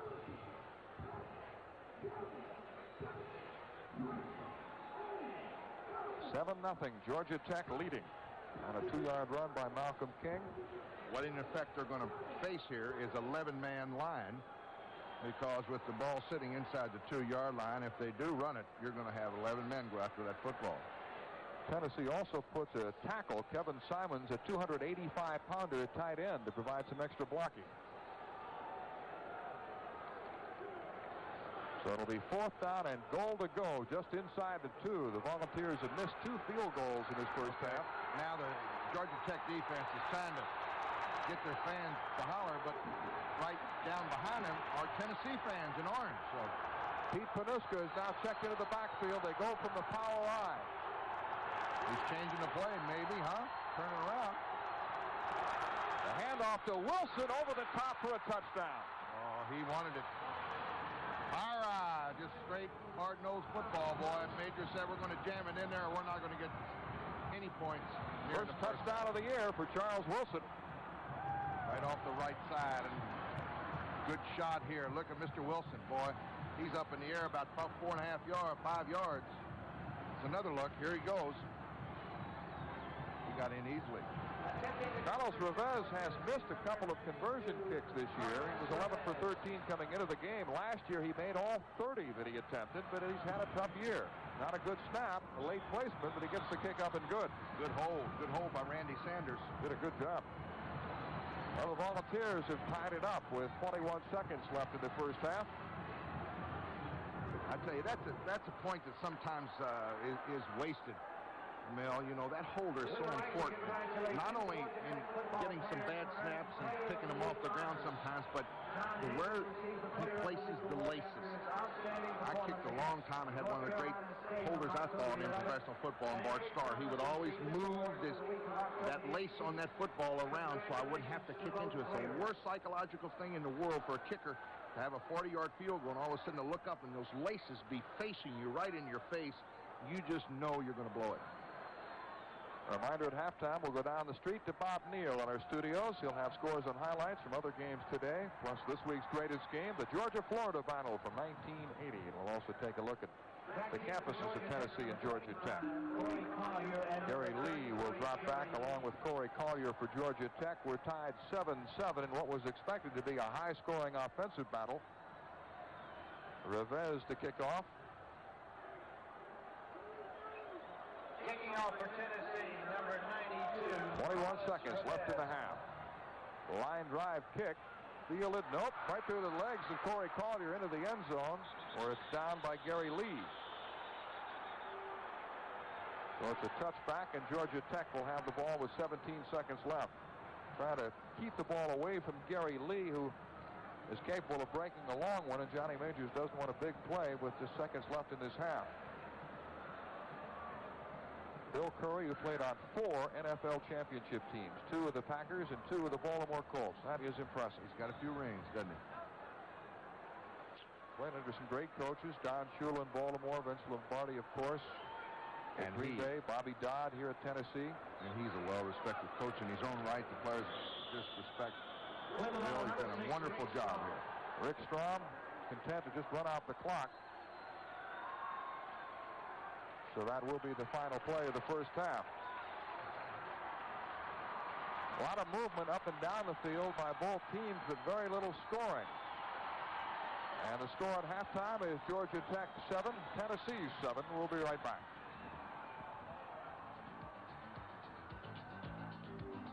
Field in Atlanta, Georgia. Georgia Tech and Tennessee tied. Georgia Tech's normally reliable David Bell missed 2 field goals. Carlos Reveiz of Tennessee missed 1, and they also had a bad snap on another occasion. You know, we said early in this football game that we thought both these teams would be able to move the football, and I think they ran the football pretty good. Georgia Tech, I think that touchdown right at the end really is going to give Tennessee a lift here in the second half. And, you know, they were a touchdown underdog coming into this football game, and I think momentum should go to Tennessee here in the third quarter. You know, they scored right before the halftime. That usually picks up a team. All right, let's take a look at some first half highlights. It's the first touchdown with 2:02 to go in the first quarter, Mel. We're going to see Malcolm King. He goes over from 2 yards out.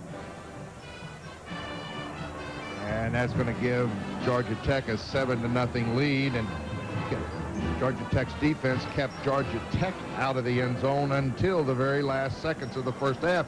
We see Charles Wilson going up and over out of the power I. They scored a clinching touchdown.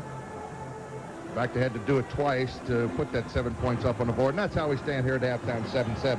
All right, Paul, and this is Super Football Saturday night on TNT.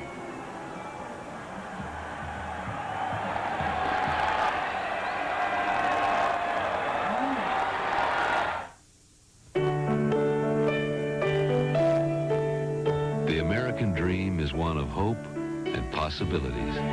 We're GMAC, people who help make dreams come true. First, we made automobile financing easy. Now, home mortgages, financing for a boat, even MIC insurance to keep your dreams safe. We're the financial services people from General Motors. GMAC, official sponsor of America's dreams. You might get caught out in the middle of nowhere with a dead battery, but I won't.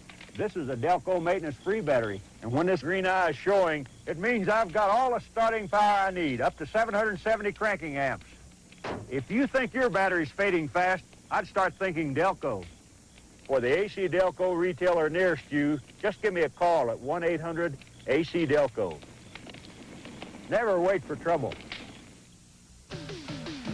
It's been a long day, Walter. But I know you still got something left. Yeah, you've got energy from 100% whole wheat. Wheaties energy. Hey there, Walter, turn it on. Wheaties keeps you keeping on. Frost is all that good whole wheat. Now go tell your mama what the big boy eats. Introducing Kodacolor VRG, film that captures the color of power.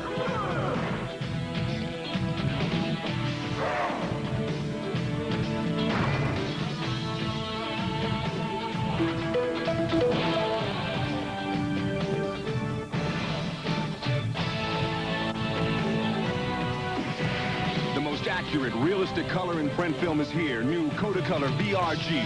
The color of light. Welcome back to Grant Field in Atlanta. It's halftime. Tennessee and Georgia Tech tied 7-all. Last year, the game wound up in a tie, 6 apiece. And statistically, these teams have been very even in the first half. Well, Tech had 125 yards rushing in the first half, although I think we made a comment, Mel, at the beginning of the second quarter, they had 111. So that whole second quarter, the defense of Tennessee kind of came back.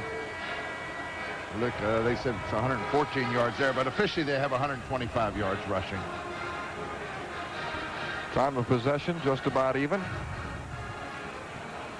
Yep. Did Tennessee make some adjustments defensively? Georgia Tech moved so easily on the ground in the first quarter, but had some difficulty in the second period. I don't think there was so much adjustments made because they're still in the same defense. They play 3 down linemen, then they bring up what we call a kind of a linebacker end and they play a 5-man defensive front with 2 inside linebackers. They stayed in the same defense, Mel, but all I think happened is they started playing a little bit more alertly and started tackling better. Anthony Miller is back deep for Tennessee, awaiting the kickoff by David Bell. And that is the weapon that I'm sure Johnny Majors talked about at halftime. They've got to get the football in his hands. He hasn't caught a pass. No receptions for Miller, who leads the team with 25 catches. And more impressive, 18-yard average per catch, 18.8 in fact. And here's David Bell's kickoff. Miller at the 4. And a penalty marker is down as Anthony Miller is tackled at the 22-yard line by Jay Martin of Georgia Tech. That's usually on the run back. Blocking, it's going to probably go against Tennessee. By the way, we've had some difficulties with a microphone being used tonight by referee Ron Gilbert. So if you're unable to hear him in the second half, that's the reason.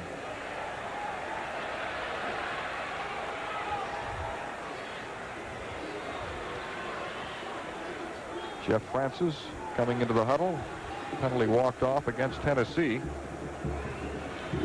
Let's see if Mr. Gilbert's mic is working. Nope.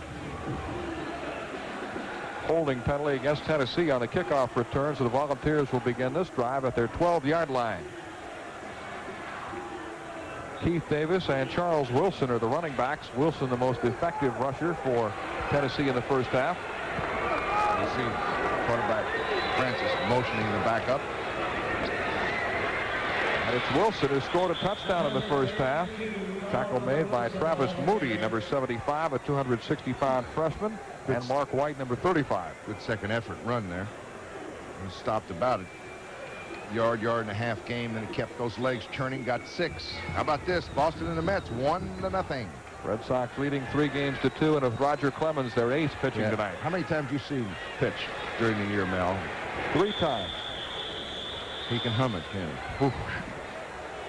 Also has an excellent curveball, but very good control. Andre Thomas made the tackle for Georgia Tech. It'll be 3rd down and 3 now for Tennessee at the ball at the 21-yard line. Bill Curry, who was an assistant with the Green Bay Packers before returning to his alma mater as head coach. Well, Wilson's been the man. He's picked up about 50 yards rushing tonight, 13 carries. This time it's Keith Davis picking up the first down. They kept it right on the ground. Eric Thomas made the tackle. Good first down for the Volunteers. He was stopped by number 49, Eric Thomas. There you see the blitz on the linebacker. Here comes the safety up on a blitz to help out. Almost got in on the tackle. Good hard running by Keith Davis. Picks it up, the sophomore. Pete Panuska, number 36, checks into the Volunteer backfield along with Charles Wilson. Joey Clinkscales is wide to the right. Jeff Francis to throw. He was 4 for 8 in the first half. Fires and almost had it picked off. He threw it right out at Georgia Tech defender Paul Jurgensen. Hit him right in the chest. Just surprised him. Too quick. Eric Thomas was really applying the pressure to Jeff Francis. Got a man open back over the middle, but he just didn't look back. Watch this, number 88, 89 there is wide open, see, but he just can't get the ball back. And then he surprises Mr. Jurgensen. That's Paul Jurgensen, number 86, who deflected it from Savannah, Georgia. Thomas Woods out wide to the left along with Terrence Cleveland. The handoff to Keith Davis, ripping up the middle across the 40, 45, spinning and twisting, and finally brought down to 48. Beautiful 20-yard run. I'll tell you, good blocking at the point of attack. We've seen both teams block well. A lot of yardage tonight by both teams right up the middle, out of the deep back, out of the eye. This is Keith Davis at 22 yards actually on this run. Look at that blocking up front. Davis with 6 carries for 48 yards. First down at the 49-yard line of Tennessee, and the Olympic sprinter Sam Grady, number 83, is in for the Volunteers. He is split out wide to the right. He won a silver medal in the 100 meters in the 84 Olympics. The handoff is to Charles Wilson. This team really has great speed with Miller and Grady, Terrence Cleveland, and Woods. Several of them are members of the track team. There he is. There's Grady, who finished second to Carl Lewis in the 100 meters in the 84 Olympics and was a member of the gold medal winning 400-meter relay. So we don't have to tell you this kid can fly, right? Second down 7. Anthony Miller has replaced Grady. Joey Klingscale's in motion. Play action fake. Francis to Miller. Trying to get outside to use that speed. He's knocked out of bounds by Reginald Rutland. Boy, what a great block by Terrence Cleveland out there on that little screen to the split end. First reception for Miller today. Let's see if we can pick up. There's the first catch for watch number 4, Terrence Cleveland on the block out here. Here's the pitch. Now you'll see 2 black jerseys down. Oop, you kind of missed it there, but what was a great block by Terrence Cleveland helping out. Third down 2 at the Georgia Tech 44-yard line. The score tied 7-all with 12:15 remaining in the third quarter from Atlanta. Keith Davis, a tailback in the eye, along with Charles Wilson. He's changing it. Looking for Klingscales. Great catch by Joey Klingscales going up the ladder. And Reginald Rutland makes him down, but he's got a first down. And that was audible at the line of scrimmage, and you don't see that too often in college football. They don't change the play too much, but he changed that to a little hook pattern to Klingscales and makes an excellent catch. Klingscales, a senior from Knoxville, Tennessee, really coming into his own this year out of the shadow of the graduated Tim McGee, a first-round pick of the Cincinnati Bengals who played for Tennessee last year. Keith Davis bouncing outside. Andre Thomas, the rover back, number 38, made the tackle for Tech. Davis was stopped by number 38, Andre Thomas. Tennessee on the move again. Yes, sir. Good sustained drive. They've had the football almost 3.5 minutes here in the second half. Bill Curry says one of his biggest assets here in Atlanta is the mayor of Atlanta, Andrew Young, who really is very helpful with the program, encourages youngsters to come in and talk to him about their future and career plans. He said he's our biggest booster.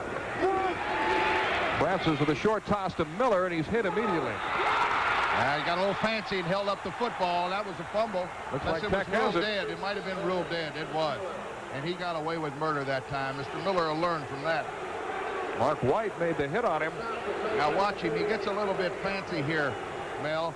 Goes back in the pocket, comes up with the second catch. Now, after he's tackled, he's in the grass bowl, and that's when there was. You see him hold out that football left-handed? No. Nope, you got to tuck it in.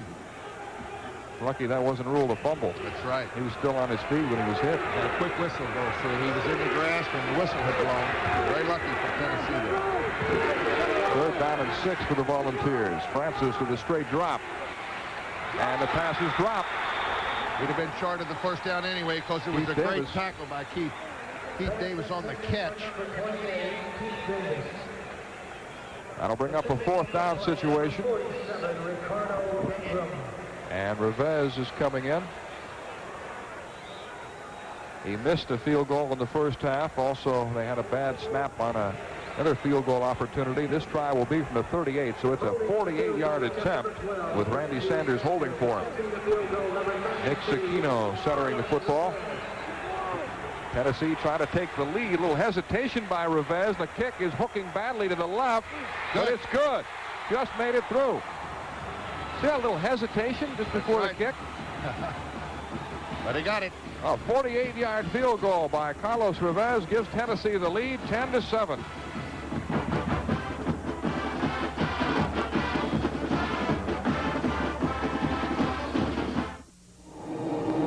They wait, they stalk, and they shake the desert sands, all teamed together to do one thing: win. Bill Elliott and his Coors-smelling Thunderbird, Tom the Mongoose McEwen and his Coors Funny Car, and Ivan the Iron Man Stewart's Coors Off-Road Champion. When the smoke clears, Coors is the one. Hey, that was a great answer. Where'd you learn about computers? In the Army. You were in the Army? Yeah. And now they're helping pay your way through college. How come you know so much? How do you think I got here? Qualify for the GI Bill and the Army College Fund and earn $17,000 for college for only a 2-year enlistment or $25,200 for a 4-year enlistment. What you doing here? Airborne. You were airborne? Find your future in the Army. You used to jump out of airplanes? North Carolina LSU at Baton Rouge. Mickey Guidry hitting Raji McGee. 22 yards for the touchdown. LSU 10, North Carolina nothing. Boston leading in the World Series 1-0. That game in the second inning. Now back to Grant Field. Thank you, Bob. Here's the field goal by Carlos Reveiz to give Tennessee the lead. And watch the snap. Randy Sanders again had difficulty placing it down. And that was the reason for the hesitation by Reveiz. You see him twist the ball a little bit, and he got the strings in a good position there. And I want to tell you, if the strings are in a bad position from anywhere like a 45-yard field goal or out, boy, I'll tell you, you just can't make it. I mean, it takes a lot out of the kick, and it wavers. The ball will not go true. That was a 48-yard field goal by Reveiz. Backseat, number 33, Jerry Lee, and 25, Corey Collier for Georgia Tech. Tennessee leading 10-7. Lee runs up to take it at the 10. To the 20, 25, and brought down near the 30-yard line. For Georgia Tech, number 33, now, Jerry Lee. for the first time tonight, Tech trails. 52, Milton Gordon. See what they can do here. There's the first possession of the second half. In fact, Tennessee controlled the football for 4:41 on that drive. 4 minutes and 41 seconds. Jerry Mays is in the backfield along with Malcolm King, who scored a touchdown in the first half. Robert Massey, the tight end on the right side. Toby Pearson is in motion. The handoff to King. Running right through a tackle to the 35-yard line. Kid runs hard. Look at Jerry Mays on the tackle. Mays had a great game against North Carolina State a couple of weeks ago. He had 188 yards rushing, 3 touchdowns, threw a touchdown pass, and also had a couple of receptions. In fact, he's thrown 3 passes in his career. All for touchdowns. All for touchdowns. 1 this year and 2 last year. That's right. He can throw it. He might throw it before the night's over, too. He's from Thompson, Georgia, the same high school that produced Eddie Lee Ivory, a great running back here at Tech. Second down 5, the pitch to Mays. Hurdles for a couple of yards. Pitch out to number 20, Jerry Mays. Ryan Hunt, the nose tackle, made the stop. He's not the strongest running back running in traffic there. He only stands 5'8". He's strong, 170 pounds. That will take a toll after a while. He's got 33 yards on 7 carries tonight. He was the Atlantic Coast Conference Rookie of the Year last season. Even though he played in only 6 games due to injuries, he still rushed for almost 600 yards. They're short of a first down. It'll be 3rd and 1.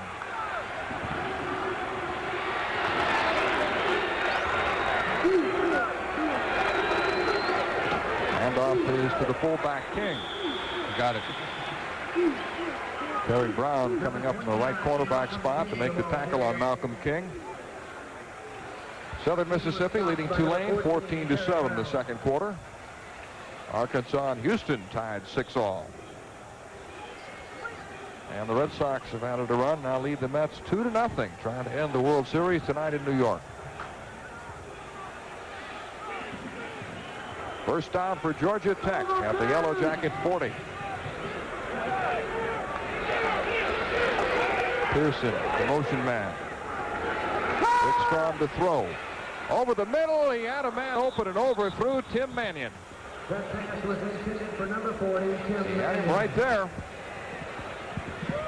That pass has got to be a touch pass, though. Now let's pause 5 seconds to allow our local stations to identify themselves.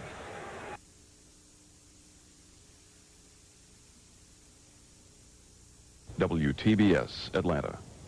Down at 10 following the incompletion. Strom now 3 for 8, Paul. What I meant by that, Tim Mannion in that zone, when the tight end goes straight down the field, you've got to just drop it over the linebacker. Anything thrown that hard on that much of a line doesn't have much chance to get completed.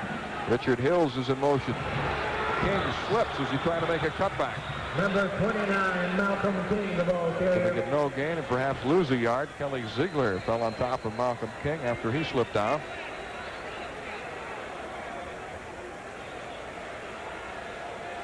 Tennessee leading 10-7. A field goal by Carlos Reveiz has given the Volunteers the lead as they try to snap a 2-game losing streak. Gary Lee splits out wide to the right. Mays now moves out to the left side. The lone setback is Malcolm King. Strom again with plenty of time. And his pass is complete to Jerry Mays. There's a penalty marker down as he's knocked off his feet at the 45. Pick it up. He was looking right in the vicinity of where Jerry Mays made the catch. A little contact before. Mentioned Andrew Young is a big asset here, the mayor of Atlanta. He came in to speak to the Georgia Tech football team on Monday, and Bill Curry said he's one of the most inspirational speakers you will ever hear. Penalty against Tech, and Johnny Majors looks like he's saying decline it. No, he said decline it. Okay, John, I think they know that now. That was third down. Bring up fourth now. They'll have to punt it. Whatever the penalty was, I think it was an eligible man downfield again. Right. Incompleted pass, though, so they took the play. So it's fourth down, and dropping back, Thomas Woods, who's averaged nearly 15 yards per punt return, and Charles Davis. Second punt for Sean McDevitt, who punted once in the first half for 35 yards. Gets away a high driving kick. Taken at the 19 by Woods. I like how this kid returns punts. He goes right up the field, and he almost broke that one. Brought down at the 28 by Pat James. And it's Tennessee 10 and Georgia Tech 7. This is Super Football Saturday night on TNT. Brighten your color, sharpen your sound with high-tech components designed to astound. Fine-tune your life with every sound. Amazing new features, the ultimate prize. Step into the future, we'll open your eyes. Fine-tune your life.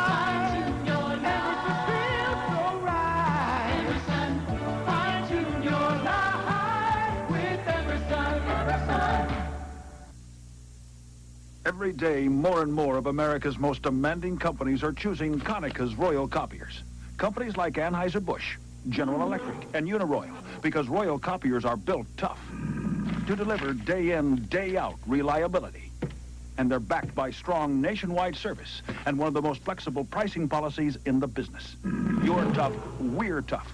We have to be. Our pride demands it. Royal Copiers. Florida State tuning up for their showdown with #1 ranked Miami on Louisville tonight, 44-18. Danny McManus, 3 TD passes, 1 TD run. Auburn leading Mississippi State 21-0. Reggie Ware 1 TD. Brent Fullwood 2. Back to Grant Field.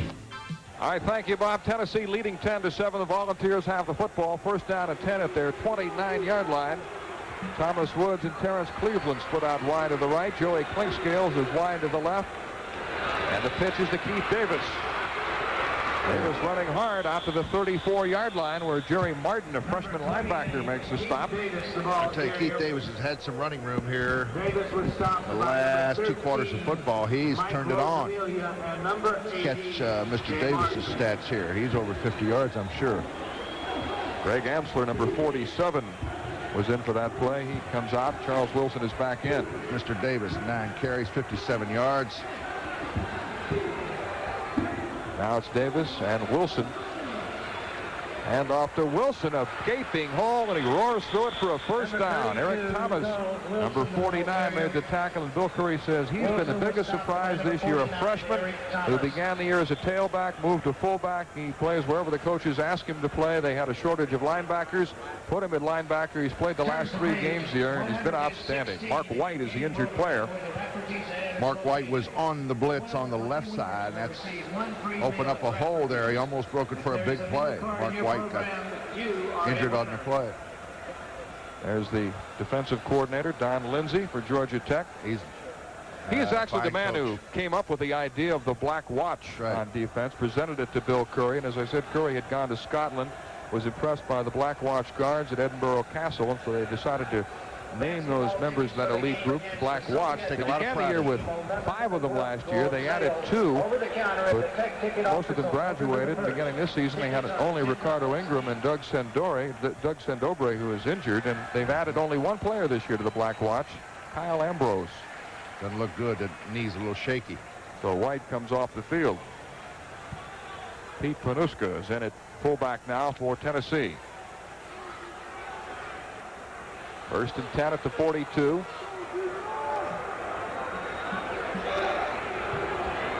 Wilson and Panuska, the running backs. Charles Wilson, another big hole. Look at him go. pick up right off the left side. I tell you, these offensive guards and tackles are just controlling their men right at the point of attack, Mel. They're just making some great blocks. Anytime you see a runner just break it free, and they're not getting hit till they get to the secondary. So look at that hole there, and he breaks the tackle. Wilson, 80 yards, 17 rushes, 1 touchdown tonight. He's been impressive. He missed 3 games with a broken arm, but he's back in good health now, and he gives Tennessee a first down at the Tech 38-yard line. Tennessee leading 10-7. Francis on the handoff to Wilson again. Big back powers his way for about 6 yards. Eric Thomas makes the tackle. Well, I tell you, another good drive being put on here on the ground by Tennessee. They haven't had to throw it. They're just controlling the line of scrimmage. 5:45 remaining in the third quarter. Score was tied 7-all at halftime. Carlos Reveiz field goal has given Tennessee the lead, and they're threatening again. 2nd and 4 for the Volunteers. Sam Grady, number 83, is back in. Keep an eye on him. He's out wide to the left. Want 7 points on that board in this drive, Mel. They want that 3 points. Wilson off left tackle. Straightened up and driven back by John Porter, number 45.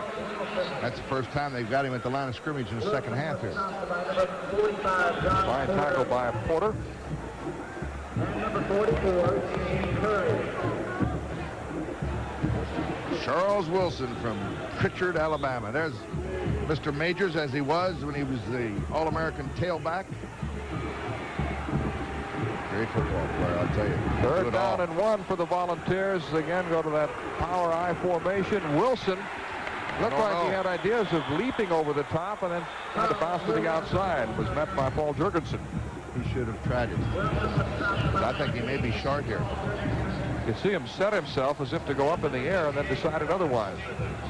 Low angle replay coming up right down the line of scrimmage. You see they need about 2 yards. Let's see, did he get it? You be the judge. We really can't tell from this angle, but I don't think he got it. He got a pretty good mark, I'll tell you that. Paul Jurgensen drove him back, so they're short of the first down. It's 4th down and less than a yard. As the Volunteers try to keep this drive alive. Now, the last time they were in this power out, they should go over the left tackle. They weren't in on the goal line. There it goes. Keith Davis over the top, but a penalty marker is down. They're just leaning that way, and Number 28. they're telling them they're coming there, but there's another thing to stop it now. Reggie Rutland made the tackle. It's offsides against Georgia Tech. Offside is called against Tech. So first down for the Volunteers. You see Tennessee, if they can get by tonight, they should probably beat Memphis State. Then they play at Mississippi, Kentucky, and Vanderbilt. Well, possibly they could win their last 5. They could run the record to 8-4, and that would be good enough for a bowl game. Greg Amsler is in at fullback. Johnny Majors wanted to redshirt him, but they're so short of healthy running backs that they decided to play him this week. He's a freshman from Chatham, New Jersey. Jeff Francis' throw is complete. Terrence Cleveland on the receiving end of the 16-yard line. I tell you, they've gotten a lot of extra yards. These receivers and backs tonight on second effort are just falling forward. Cleveland's not a very big guy. 5'9", 154-pounder from Sweetwater, Tennessee. It'll be 2nd down and 3 for the Volunteers. Jeff Francis has completed 8 of 14 passes tonight for 74 yards.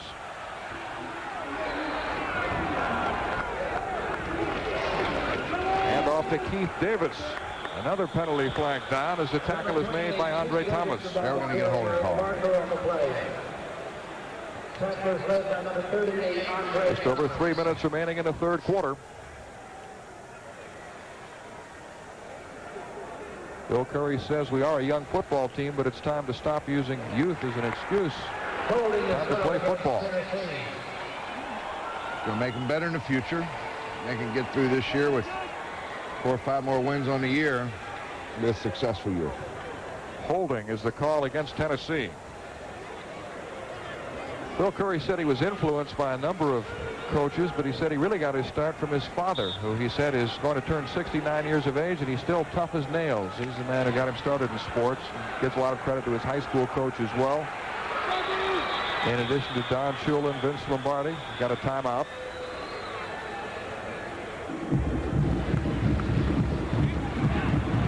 Georgia Tech calls a timeout.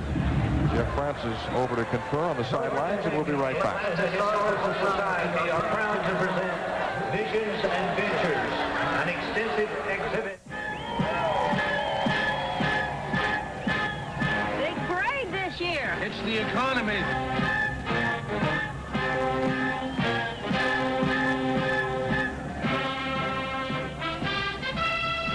Oh, Russell, I have a question. What kind of motor oil are you using? Motor oil is motor oil. Uh-huh. Motor oil definitely is not motor oil. A four-cylinder engine works harder and needs the extra protection of specially formulated Valvoline foreguard. Oh, Russell. Not much of a parade this year. It's the economy. Get Valvoline foreguard. Russell. If you're 18 years or older, register and exercise your right to vote. It's important. Hey, 18 or older, be a voter. Who wrote that? Vote America. America's future depends on America's voters. Tonight's game is being brought to you by Valvoline, where motor oil is not just motor oil. Mel Proctor with Paul Hornig back in Atlanta as we near the end of the third quarter. 3 minutes left. Tennessee leading Georgia Tech 10-7. The Volunteers on the move again, but set back somewhat by a penalty. Now facing a 2nd down and 13 situation at the 26-yard line. Anthony Miller is wide to the left along with Terrence Cleveland, Keith Davis, and Greg Amsler, the running backs. Handoff is to Davis, following Amsler into the line. I tell you, surest way to beat a team is keep the football away from somebody, Mel. And look at this third quarter stat here. Tennessee's had the football for 9 minutes and 24 seconds, and Tech has had it for 2 minutes and 50 seconds. When you keep it away from that offense, folks, and you're in business. Charles Wilson and Pete Fanuska back in backfield for Tennessee. 3rd down and 12. 3 wide receivers. Trinkscale split right. Cleveland and Miller wide to the left. And looked like the Georgia Tech man was across early. Willie Burks jumped the gun. Number 79, the right tackle.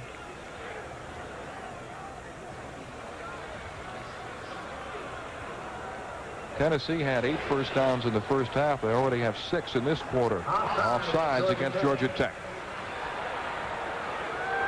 15th ranked Arkansas now leading Houston 13-6 in the second quarter. At the half, Southern Mississippi leading by 3 over Tulane. Oklahoma State 7, Kansas nothing.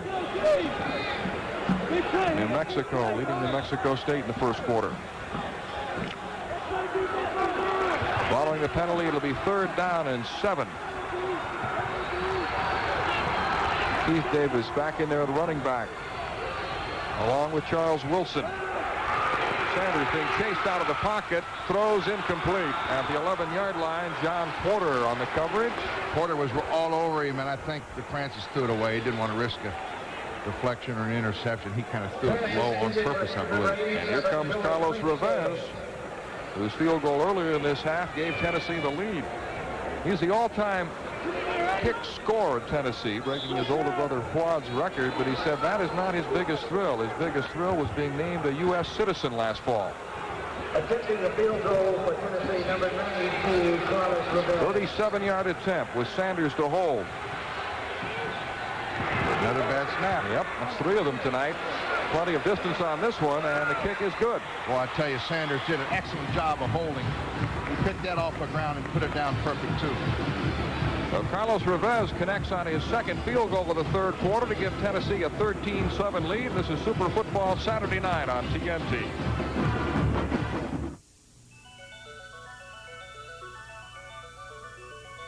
Pure, natural glass protects the goodness and taste you want for your baby. And with recyclable glass, you can see that the good things that come in glass come just as their maker intended. Brought to you by the people who make glass containers naturally. Who has transformed video cameras, making them more compact, simpler, more colorful, more fun? Who are RCA with the new Pro Wonder camcorder, the camera and recorder that uses standard VHS cassettes plus solid-state technology for brighter, more colorful memories. Pro Wonder. If you settle for less than RCA, that's exactly what you'll get. Tennessee's long snapper, Nick Zecchino, and the holder, Randy Sanders, are having difficulty getting together on the snap. Sure are. Boy, Sanders did a nice job. You really can't see the job, but that ball was down on the ground. He picked it up and put it perfect. Darrell Gast warming up, so it looks like we may have a new quarterback for Georgia Tech. He played quite a bit in last week's game against Auburn after Rick Strom re-injured his ankle. Reveiz field goal, capping a 10-play, 51-yard drive. Tennessee leading 13-7. Low driving kick taken by Gary Lee. To the 20, 25, all the way out to the 31-yard line. Good run back. He almost hit that crease, too. It would have been a lot more yards than that.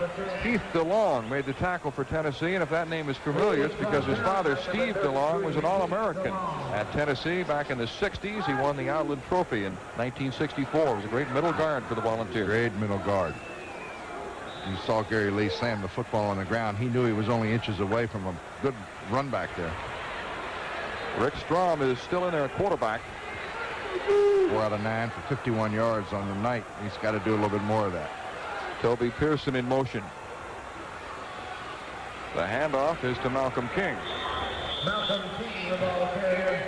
They need some first downs. They've only had the football for 3 minutes here, and we got 1:40 to go in the third quarter. So this is only the third offensive series for them, and they've been over in a hurry. There's the time remaining in the third quarter. Tennessee leading 13-7. A 4-yard pickup on first down, so it's second down at 6. Jerry Mays and Malcolm King are the running backs. Hills in motion. And a handoff to Mays, breaking tackles. He's got a first down all the way out to the 46-yard line. Good hit off the right side. And they don't have to do anything helter-skelter, Mel. They're within a touchdown of the lead. A touchdown would probably put them in the lead by 1 with the extra point, 14-13. And, you know, they can run the football. They found that out in the first quarter. So all they got to do is do the things they can do best and try to get it in the end zone. Auburn easily over Mississippi State at half. Nothing. Right. Georgia beating the Wildcats 21-3. Boston 2-zip over the Mets. First out to 46. Terrence Curry, number 42, is in at fullback for the Yellow Jackets. Mays is going to throw. At least he wanted to.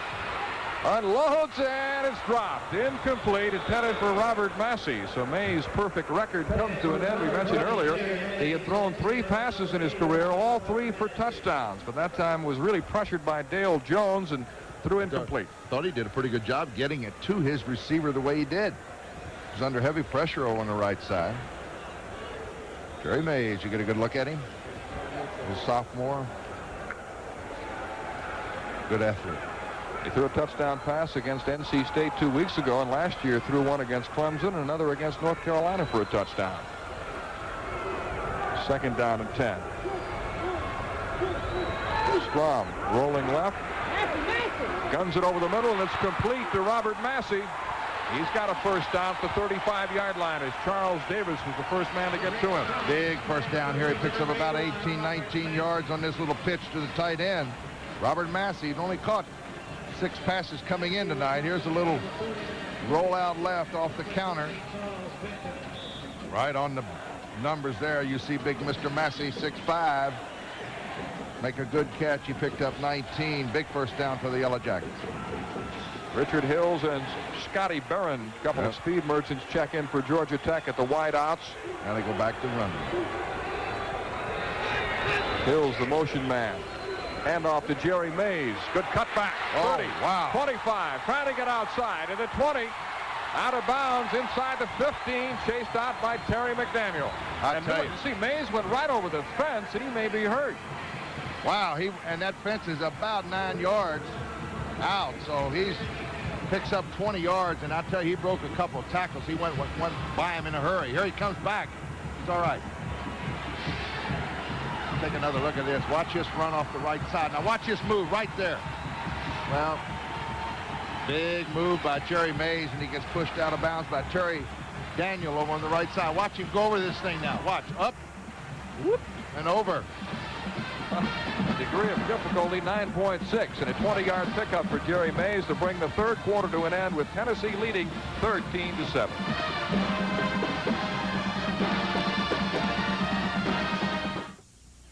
Euromania has swept our country. Fashion, furniture, cars, everything.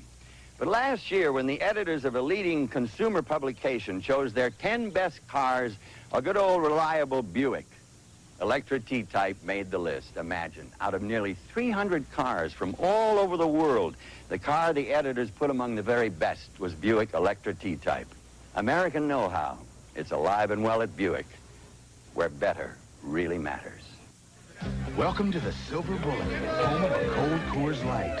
Jimbo, yo, where's Nadine tonight? They're probably sitting by the phone waiting for yours truly. Give me a Coors Light, will you, sweet thing?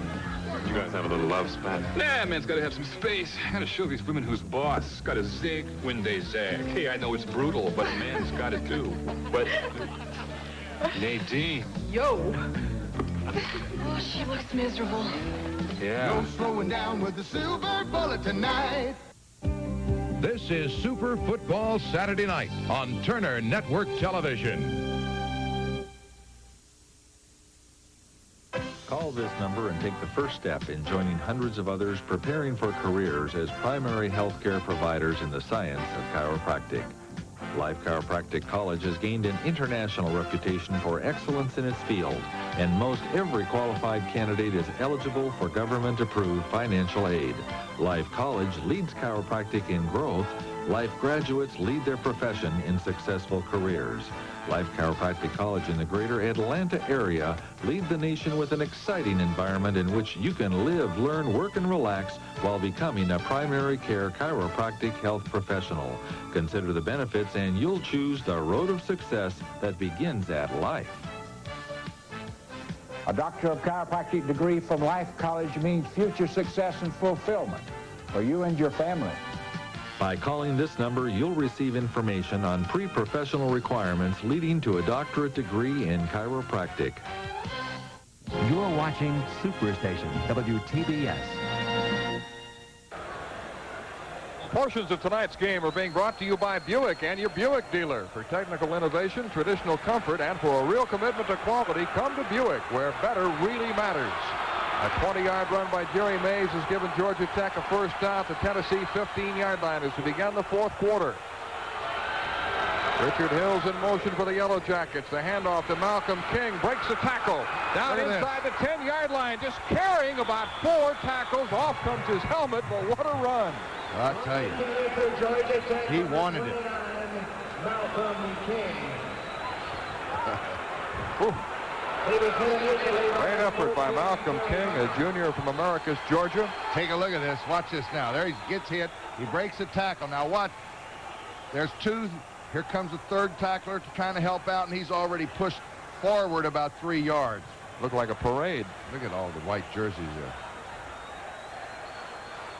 Pickup of 6 yards. It'll be second down and 4, but that was a tough 6 yards. 66 yards on 14 carries for Mr. King. Second down and 4 at the 9-yard line. King and Corey Collier, the running backs. Now it's Collier's turn. The pitch to Collier. Collier running hard down inside the 5-yard line before being knocked out of bounds by Terry Brown, the right cornerback. Oh, I tell you, good blocking up front again.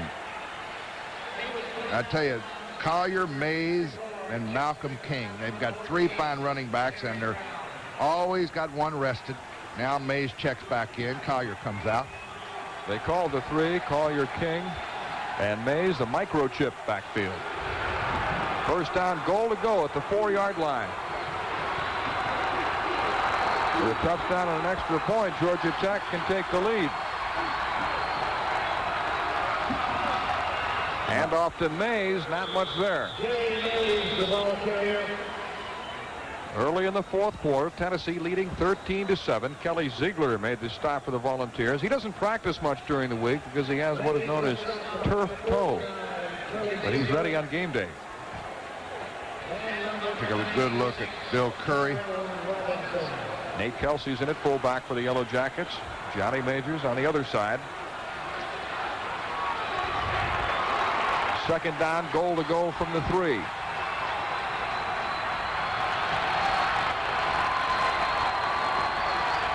The fake to King. Strom on the keeper. Tripped up, but gets into the end zone for a touchdown. Well, good step. I tell you, they've done it 3 or 4 times.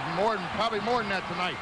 We've seen them jump over that line of scrimmage 3 or 4 times. The backs just kind of high step over on both sides. And, boy, what a move Rick Strom put on to get in for his second touchdown. Kelly Ziegler hit him, but he ran right through him for a touchdown. Watch it now. Here he comes. Cuts back. Right there, you got Mr. Ziegler. And he did a wonderful job just keeping his balance and forcing his body to go into that end zone. Now David Bell can give Georgia Tech the lead. Darrell Gast will hold for him. We've got ourselves a good one. And Georgia Tech has taken the lead. So with 13-13 remaining in the fourth quarter, it's now the Yellow Jackets 14 and Tennessee 13.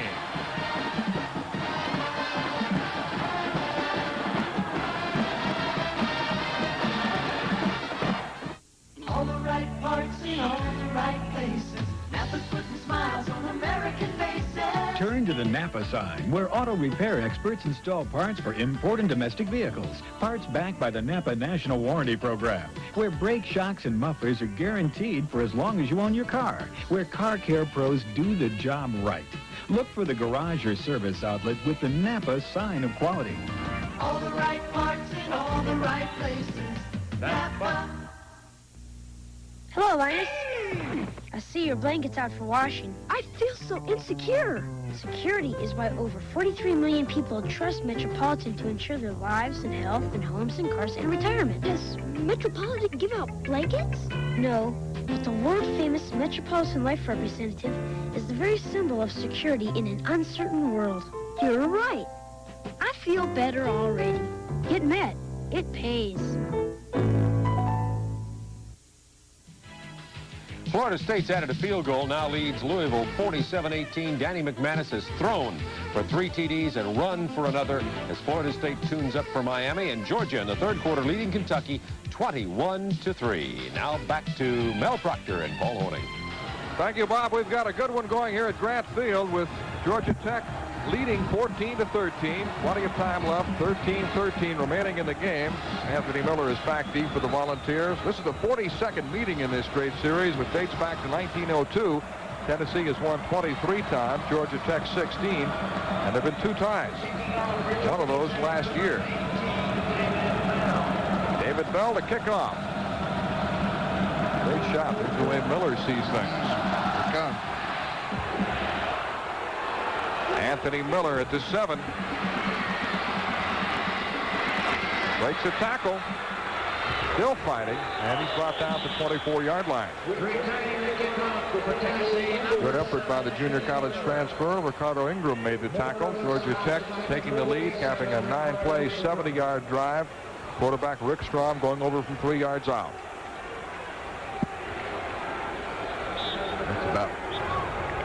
It's the best drive they've had in the second half here. Keith Davis and Charles Wilson are the running backs behind Jeff Francis. First down for Tennessee at the Volunteer 24. Wilson protecting that football, wrapping it up with both arms, and Steve Mullen made the tackle for Tech. Wilson was tackled by number 84, Steve. Ricardo Ingram is back in at free safety, replacing Anthony Harrison. Harrison starts, but Ingram plays a lot. He's number 47. He's also a fine baseball player. He hit 10 home runs and drove in 48 runs last spring for the Yellow Jacket baseball team. 91 yards now for Mr. Wilson. You see Jeff Francis changing the play. Quick pop. Quick toss to Miller. Or to Cleveland, beg your pardon. Terrence Cleveland on the reception. Brought down by Willis Crockett, who returned to action this week after missing 2 games with a knee injury, and Bill Curry said he's probably our best football player. Number 23 for Georgia Tech, Willis Crockett, a 207-pound sophomore who plays that bandit position. Greg Antler is in at fullback now for Tennessee. First down for the Volunteers at the 35. Hand off to Keith Davis. Breaks 2 tackles. Drags a man forward to the 41-yard line. A strong run by Davis. Travis Moody finally put him down. I tell you, that was a Great effort on the part of Mr. Davis there. This telecast, Paul, is authorized under broadcasting rights granted by the ACC and Georgia Tech. Any publication, rebroadcast, retransmission, or other use of the pictures, descriptions, or accounts of this game without the express written consent of the Atlantic Coast Conference, Georgia Tech, or the Turner Broadcasting System is prohibited. 2nd down and 3. Pete Panuska has replaced Keith Davis at running back. Wilson is still in there. Francis looking, throwing long for Clinkscales, and it's picked off by Reginald Rutland. I made a poor decision there. Reggie, playing the free safety, was in a perfect spot, and he had a nice, easy interception. He saw it coming all the way, Mel. Reginald Rutland with the interception. His first of the season. There he is. Reggie Rutland. Joey Clinkscales right down. Now, the safety is coming into your picture. He's just back there waiting. Jeff Francis did not pick the right one. He almost had one in the first half, but he gets one in the second. Tech takes over at the 29-yard line, leading 14-13. The pitch to Jerry Mays. Now, trapped, trying to buy a little time, and wrestled down to 26 by Kelly Ziegler. And again, it almost looked like Mays wanted to throw that football. Mays was brought down by number Never quite sure what he's going to do when he gets it. Number 54, Dave. Mays has carried 11 times for 63 yards.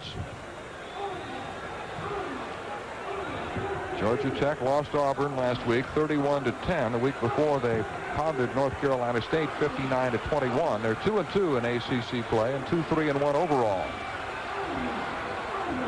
Loss of 3 yards with 2nd and 13.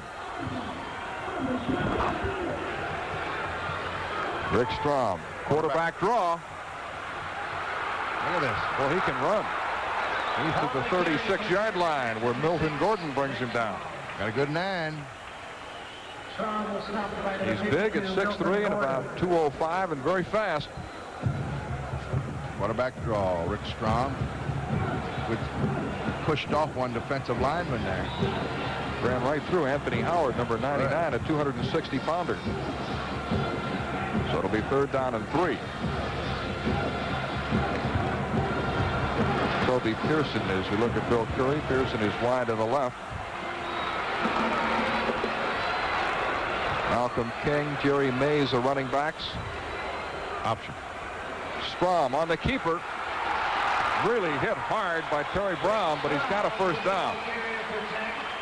That's a big 1st down. Boy, I tell you, 2nd 13, they come right back in 2 plays, run it, and get it back. Number 96, Tyrone Robinson. 9:39 remaining in the game. Starting to rain again as Johnny Majors puts his rain jacket back on. Posey Hedges. Posey Hedges, please report Brooke Bedden once said, a rainy night in Georgia. That's it. 1st and 10. The ball at the 41-yard line of Georgia Tech. They lead 14-13. We got a break with the rain. It was really raining all day long and just stopped about an hour before game time. The pitch is to Jerry Mays. And Mays for about 4 yards. Keith DeLong made the tackle for Tennessee. Not a lot of penalties tonight. Isn't it nice to do a game where you don't see a lot of those yellow flags flying all over the place? There's a time Moves remaining. right along. I tell you. Georgia Tech has 2 timeouts left. They used 1 earlier in the half, and Tennessee has 3 remaining. Jerry Mays with 12 carries for 69 yards. 2nd down and 4. Just under 6 yards a pop for Mr. Mays. That's about his average. Corey Collier has replaced him at running back.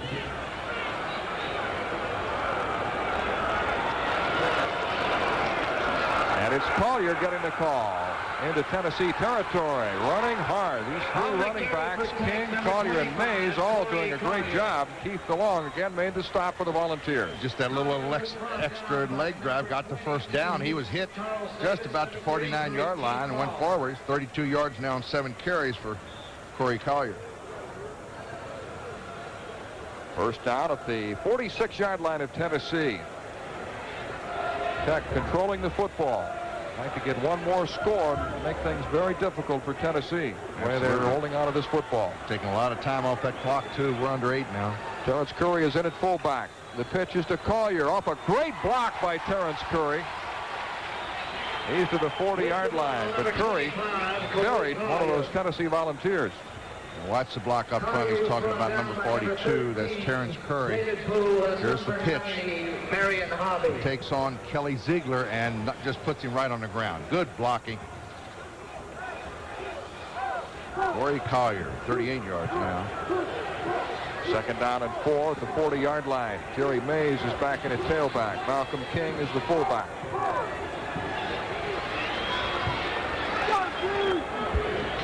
The handoff to the up man King, twisting and turning for a yard or two. Milton Gordon making the tackle for Tennessee. Yeah, what you're thinking if you're Georgia Tech's coach, and we got to look at him, every running play is taking off about 30 seconds off that clock, and if he can keep making 2 or 3 more first downs, put some points on the board, I mean, Tennessee's not going to have much time on that clock to work with. We're under 7 minutes to go. 6:52 and counting. So another first down here. You can almost take another 2 minutes off that clock. Third down and 3, a big down. Tight end Mannion in motion. It's Malcolm King straight ahead, close to a first down. I don't think he got it. Milton Gordon again on the tackle for Tennessee. They needed 3 yards for a first down. Big play coming up here. Let's see what Curry does. It's going to be 4th down. It'll be a 55-yard field goal. I don't think he'd try that. Now, the decision is whether to punt it or go on 4th down. I think he's going to go. Going to take a timeout and talk it over. David Bell is connected on 1 of 3 field goals from 50 yards or beyond. So they have used another timeout, and they have only 1 left now. So with 6:13 remaining in the 4th quarter, Georgia Tech leads Tennessee 14-13. What's the first thing you think of when you hear the name Buick? Portholes? The doctor's car? Roadmaster? Well, whatever the name conveys, chances are it has to do with the quality side of life, which is the point. For over 80 years, the name Buick has stood for enduring values in this country, and that is still true. Yes, there may be sportier cars than Buick. There may be racier and certainly more expensive cars than Buick. But when it comes down to what really matters, on some cold, wet morning with a long drive ahead of you, when you settle behind the wheel of a Buick like this Park Avenue and touch the key to the ignition, that is when you come to know the reliability that goes into making a Buick a Buick. Consider it. Not because it's perfect, but because it's so good at the things that really count. Buick, where better really matters. With 6 minutes, 13 seconds remaining in the game, Georgia Tech facing a 4th down and 1 situation, trying to keep this drive alive. Watch those linebackers. They've got to key Malcolm King here. 2 tight ends for the Yellow Jackets. Quarterback sneak by Strom. Yeah, he got it. As I said, it's awful tough when you call a quarterback sneak at home when you need about a half a yard. It's very tough. Even if it looks close, it seems like you're going to get a little edge. Strom's running ability has been a big key tonight. Tennessee indicating that they held him, and it looks to be the case. Looks like the Volunteers have held. Wait a minute. I mean, that ball is past the yard marker. They're going to measure. Oh, absolutely. This is close. This is very, very close. There it is again. Now, he had to get to almost the 37-yard line. Milton Gordon is the man who passed it. Knocked heads with him. It's very close, this one is. No, we missed. Ooh, they're short. The Tennessee will take over on downs. It's just a judgment call by the line judge over there to see where that forward motion stopped. Tennessee takes over. Georgia Tech leading by a point, 14-13, 6:10 remaining in the game. Well, would deja vu happen again? You mentioned it early. There it is, 6:50 this quarter. Reveiz, what, kicked a 51-yard field goal last year to tie it? That's right, in the last 4 seconds. Well, he may have a shot here. They got 6:10 on the board. Tennessee goes to work at the 37-yard line. Jeff Francis with play action.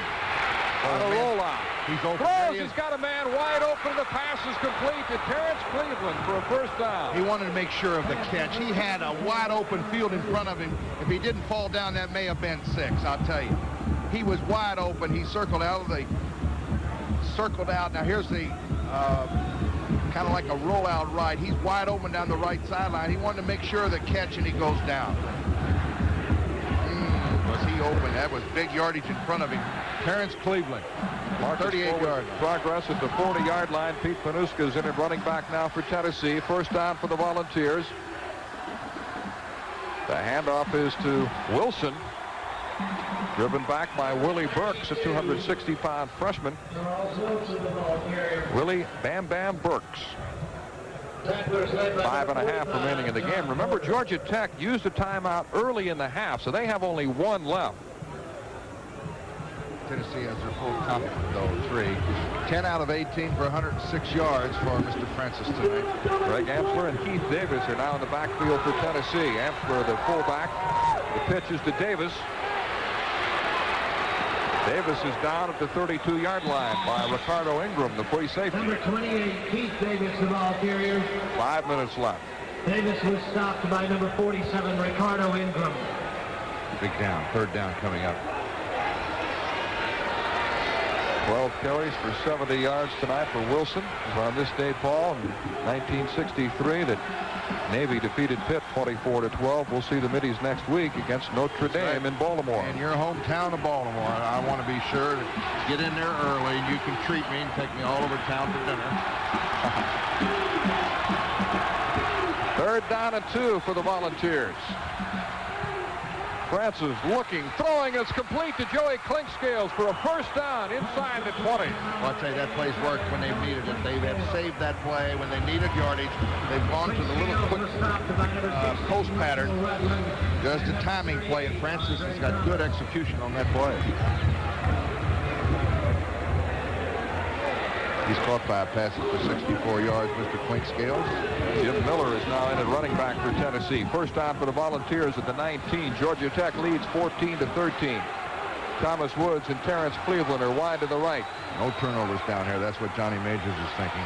Francis got a man wide open. Cleveland waving his arm saying, here I am, make that Woods. Thomas Woods on the reception. Gerald Chamblin stopped him. Cleveland was brought down by number 8. That was Cleveland. Is that Cleveland or Woods? Woods. Pick up about 4 yards. Mr. Woods. Another of those speed merchants. He has 4.4 speed in the 40. So it'll be 2nd down and 6 at the 15. 3.5 remaining in the game. Georgia Tech leads by a point. Woods and Cleveland split to the left. Cleveland changing the play again. Was wide to the right. The handoff is to Pete Panuska. On the carry for Tennessee. Rod Stevens makes the tackle. They're also taking a lot of precious time off that clock, too. And now, Majors is, you see him look up at that clock. I tell you, they just counted 30 seconds every play. He knows he's well within field goal range, and it's almost a chip shot from here. No major mistakes, that's what he's thinking. No major mistakes. Kevin Simons, a 285-pounder, checks in at left tackle. Again, they go to the power I formation. 3rd down and 1. Over the top is Wilson. And they're very close. I don't know if he got it. Ricardo Ingram hit him just as he went in the air. Field goal. Look, do you see that? Field goal, he says. Here we go. And Carlos Reveiz in the field goal unit coming on 4th down with 2:20 remaining in the game as Tennessee tries to regain the lead. And working its way down to under 2 minutes. Reveiz, who kicked a 51-yarder in the last 4 seconds a year ago to tie the score at 6. This attempt will be from the 17, so it's a 27-yard attempt. Watch Randy Sanders. He's done an excellent job tonight of getting that ball down. He's had some tough snaps. Snap is true. He slipped on the kick, and it hits the crossbar. No good. How about that? He slipped. He fell down on when he planted his left foot, Mel. He slipped. The ball hit the crossbar. No good. Incredible. And they're going wild here at Grant Field as Reveiz misses the field goal, and Georgia Tech is still on top. Watch the slip by Carlos Reveiz. Watch, he plants the left foot and it just slips right down. So Reveiz misses a 27-yarder, and this is Super Football Saturday night on TNT.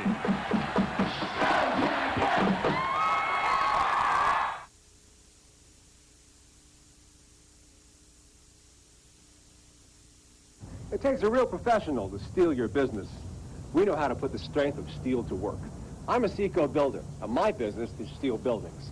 Combining your ideas with Seco's advanced technology, Seco buildings are built for a long life and lifelong savings. And they have another side. They're built to be beautiful. You can trust the strength of steel and the strength of your Seco construction professional. When you're ready to build, look in the yellow pages under Buildings Metal for your local Seco builder. I was 10 years old when I built my first model plane. I thought it was fantastic. Flew all of about 5 feet the first time out, but that was enough. I knew then I wanted to fly forever. It's a feeling, it gets into your blood. And after 20 years of flying with Delta, it's still there. Hey, I may never get you to feel the way I do about flying, but sure would like to try. Delta gets you there. We get you there with care. It rained all day here in Atlanta, and we wondered if weather would be a factor, and it's proven to be, Paul, on a wet field. Well, that's one problem you have when you have a soccer-style kicker. He's got to plant that left foot a little bit off balance. Straight-ahead kickers doesn't have that problem, but most of your kickers today are soccer-style. And so Georgia Tech takes over, and on first down, it's a fullback, Malcolm King, picking up 5 yards. We have a minute 43 left. Tennessee has 3 timeouts left, and they'll burn one here. Georgia Tech has only 1 left. Tech leading 14-13. First down, and it's all over. The Tennessee people are saddened this weekend by the death of their veteran trainer, Mickey O'Brien. He's a Hall of Fame trainer who was at Tennessee from 1938 through 1972 when he retired, and he passed away Friday morning. The funeral is set for Monday in Knoxville. The Georgia Tech players are also wearing an emblem on the back of their helmets to mourn the loss of the school president, Joseph Pettit, who passed away recently. We talked about Andrew Young being a big influence on this program.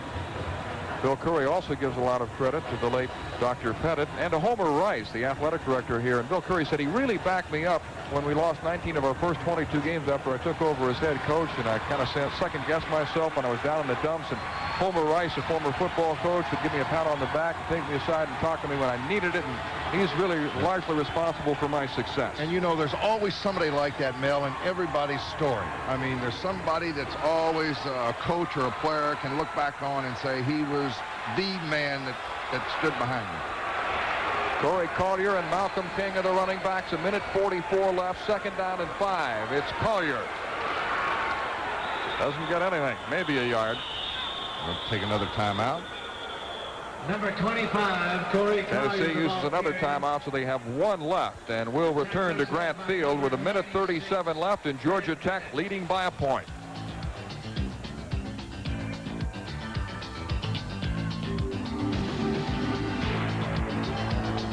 If you accept the basic premise, you are what you drive, there are, admittedly, a number of people who are not a Buick LeSabre.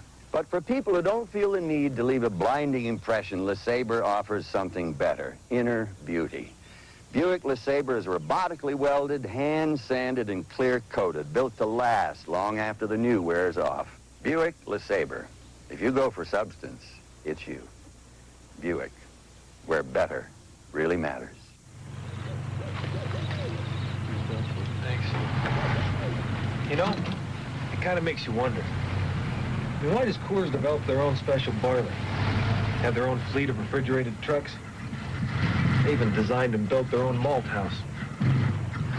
Well, there's this saying, when you want it done right, do it yourself. This is right. The The Reveiz brothers have figured prominently in the outcome of the last 3 games between these two schools. 2 years ago, Claude Reveiz kicked a field goal in the last 35 seconds to give Tennessee a win. Last year, Carlos' field goal tied it, and he just missed a 27-yarder a moment ago that would have given Tennessee the lead. 3rd down for Georgia Tech. Rick Strom running the option to pitch to Jerry Mays. He's got a first down. And that should be it. They got 1 timeout left. Now they can just sit on it. Terry Brown made the tackle for Tennessee with 1:30 left in the game. Ran the option. Mr. Mays around the left side. Strom did a nice job on the pitch. 78 yards for Jerry Mays tonight. He's been averaging 73 yards rushing per game. Both teams is over 300 yards in total offense tonight. First down at the 35-yard line. 1:15 left. Tennessee has 1 timeout remaining. Richard Hill splits out wide to the right. Very unlikely Georgia Tech would risk a pass. Handoff to Malcolm King, roaring for a first down to midfield. What great blocking. I tell you, Bill Curry's heart goes up in his mouth there because he does fumble the football. They get it back, and I think he was thinking, just hold on to the football, hit in there, no gain, and just don't fumble it. The executive producer of TBS Sports is Don Ellis. Tonight's game produced by Mike Lardner, directed by Tom Smith. Technical director Mark Johnson, associate director Kenny Nolan, who also serves as Paul Horning's chauffeur. Associate producer Scott Cockerill. Engineer in charge is Grover Huckabee, and we thank the rest of our fine crew here in Atlanta tonight. Handoff to Jerry Mays running the left side. Brought down at the 45-yard line with 28 seconds left. Jerry Mays, the ball Tennessee has 1 timeout left.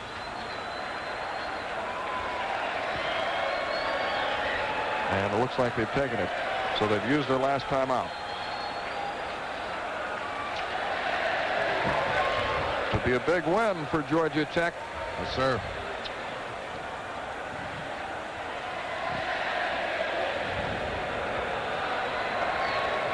Very strong running game. Georgia Tech led by Jerry Mays and Corey Collier. And the fullback Malcolm King. Strong play calling of Rick Strom, whose running was also a big factor. Absolutely. Made some key 3rd down and scored a touchdown, of course. And I tell you, this is going to move their record to 3-3-1. It'll even it up for the year. Georgia Tech, excellent chance to go on, and they got Duke next week, VMI, Wake Forest, and then, of course, the final game at Georgia. And this will be the final play of the game. Rick Strom drops to a knee. Score was tied 7-all at the half. Carlos Reveiz kicked 2 field goals for Tennessee to give them a 13-7 lead, but Rick Strom went over from 3 yards out, and David Bell's conversion made it 14-13. Then later, Carlos Reveiz slipped on a wet field and missed a 27-yard field goal that would have given Tennessee the lead. And Georgia Tech has held on to win it. So the Tennessee Volunteers continue to slide. They've now lost 3 in a row. Final score tonight from Grant Field in Atlanta, Georgia Tech 14, Tennessee 13. This is Super Football Saturday night on TNT.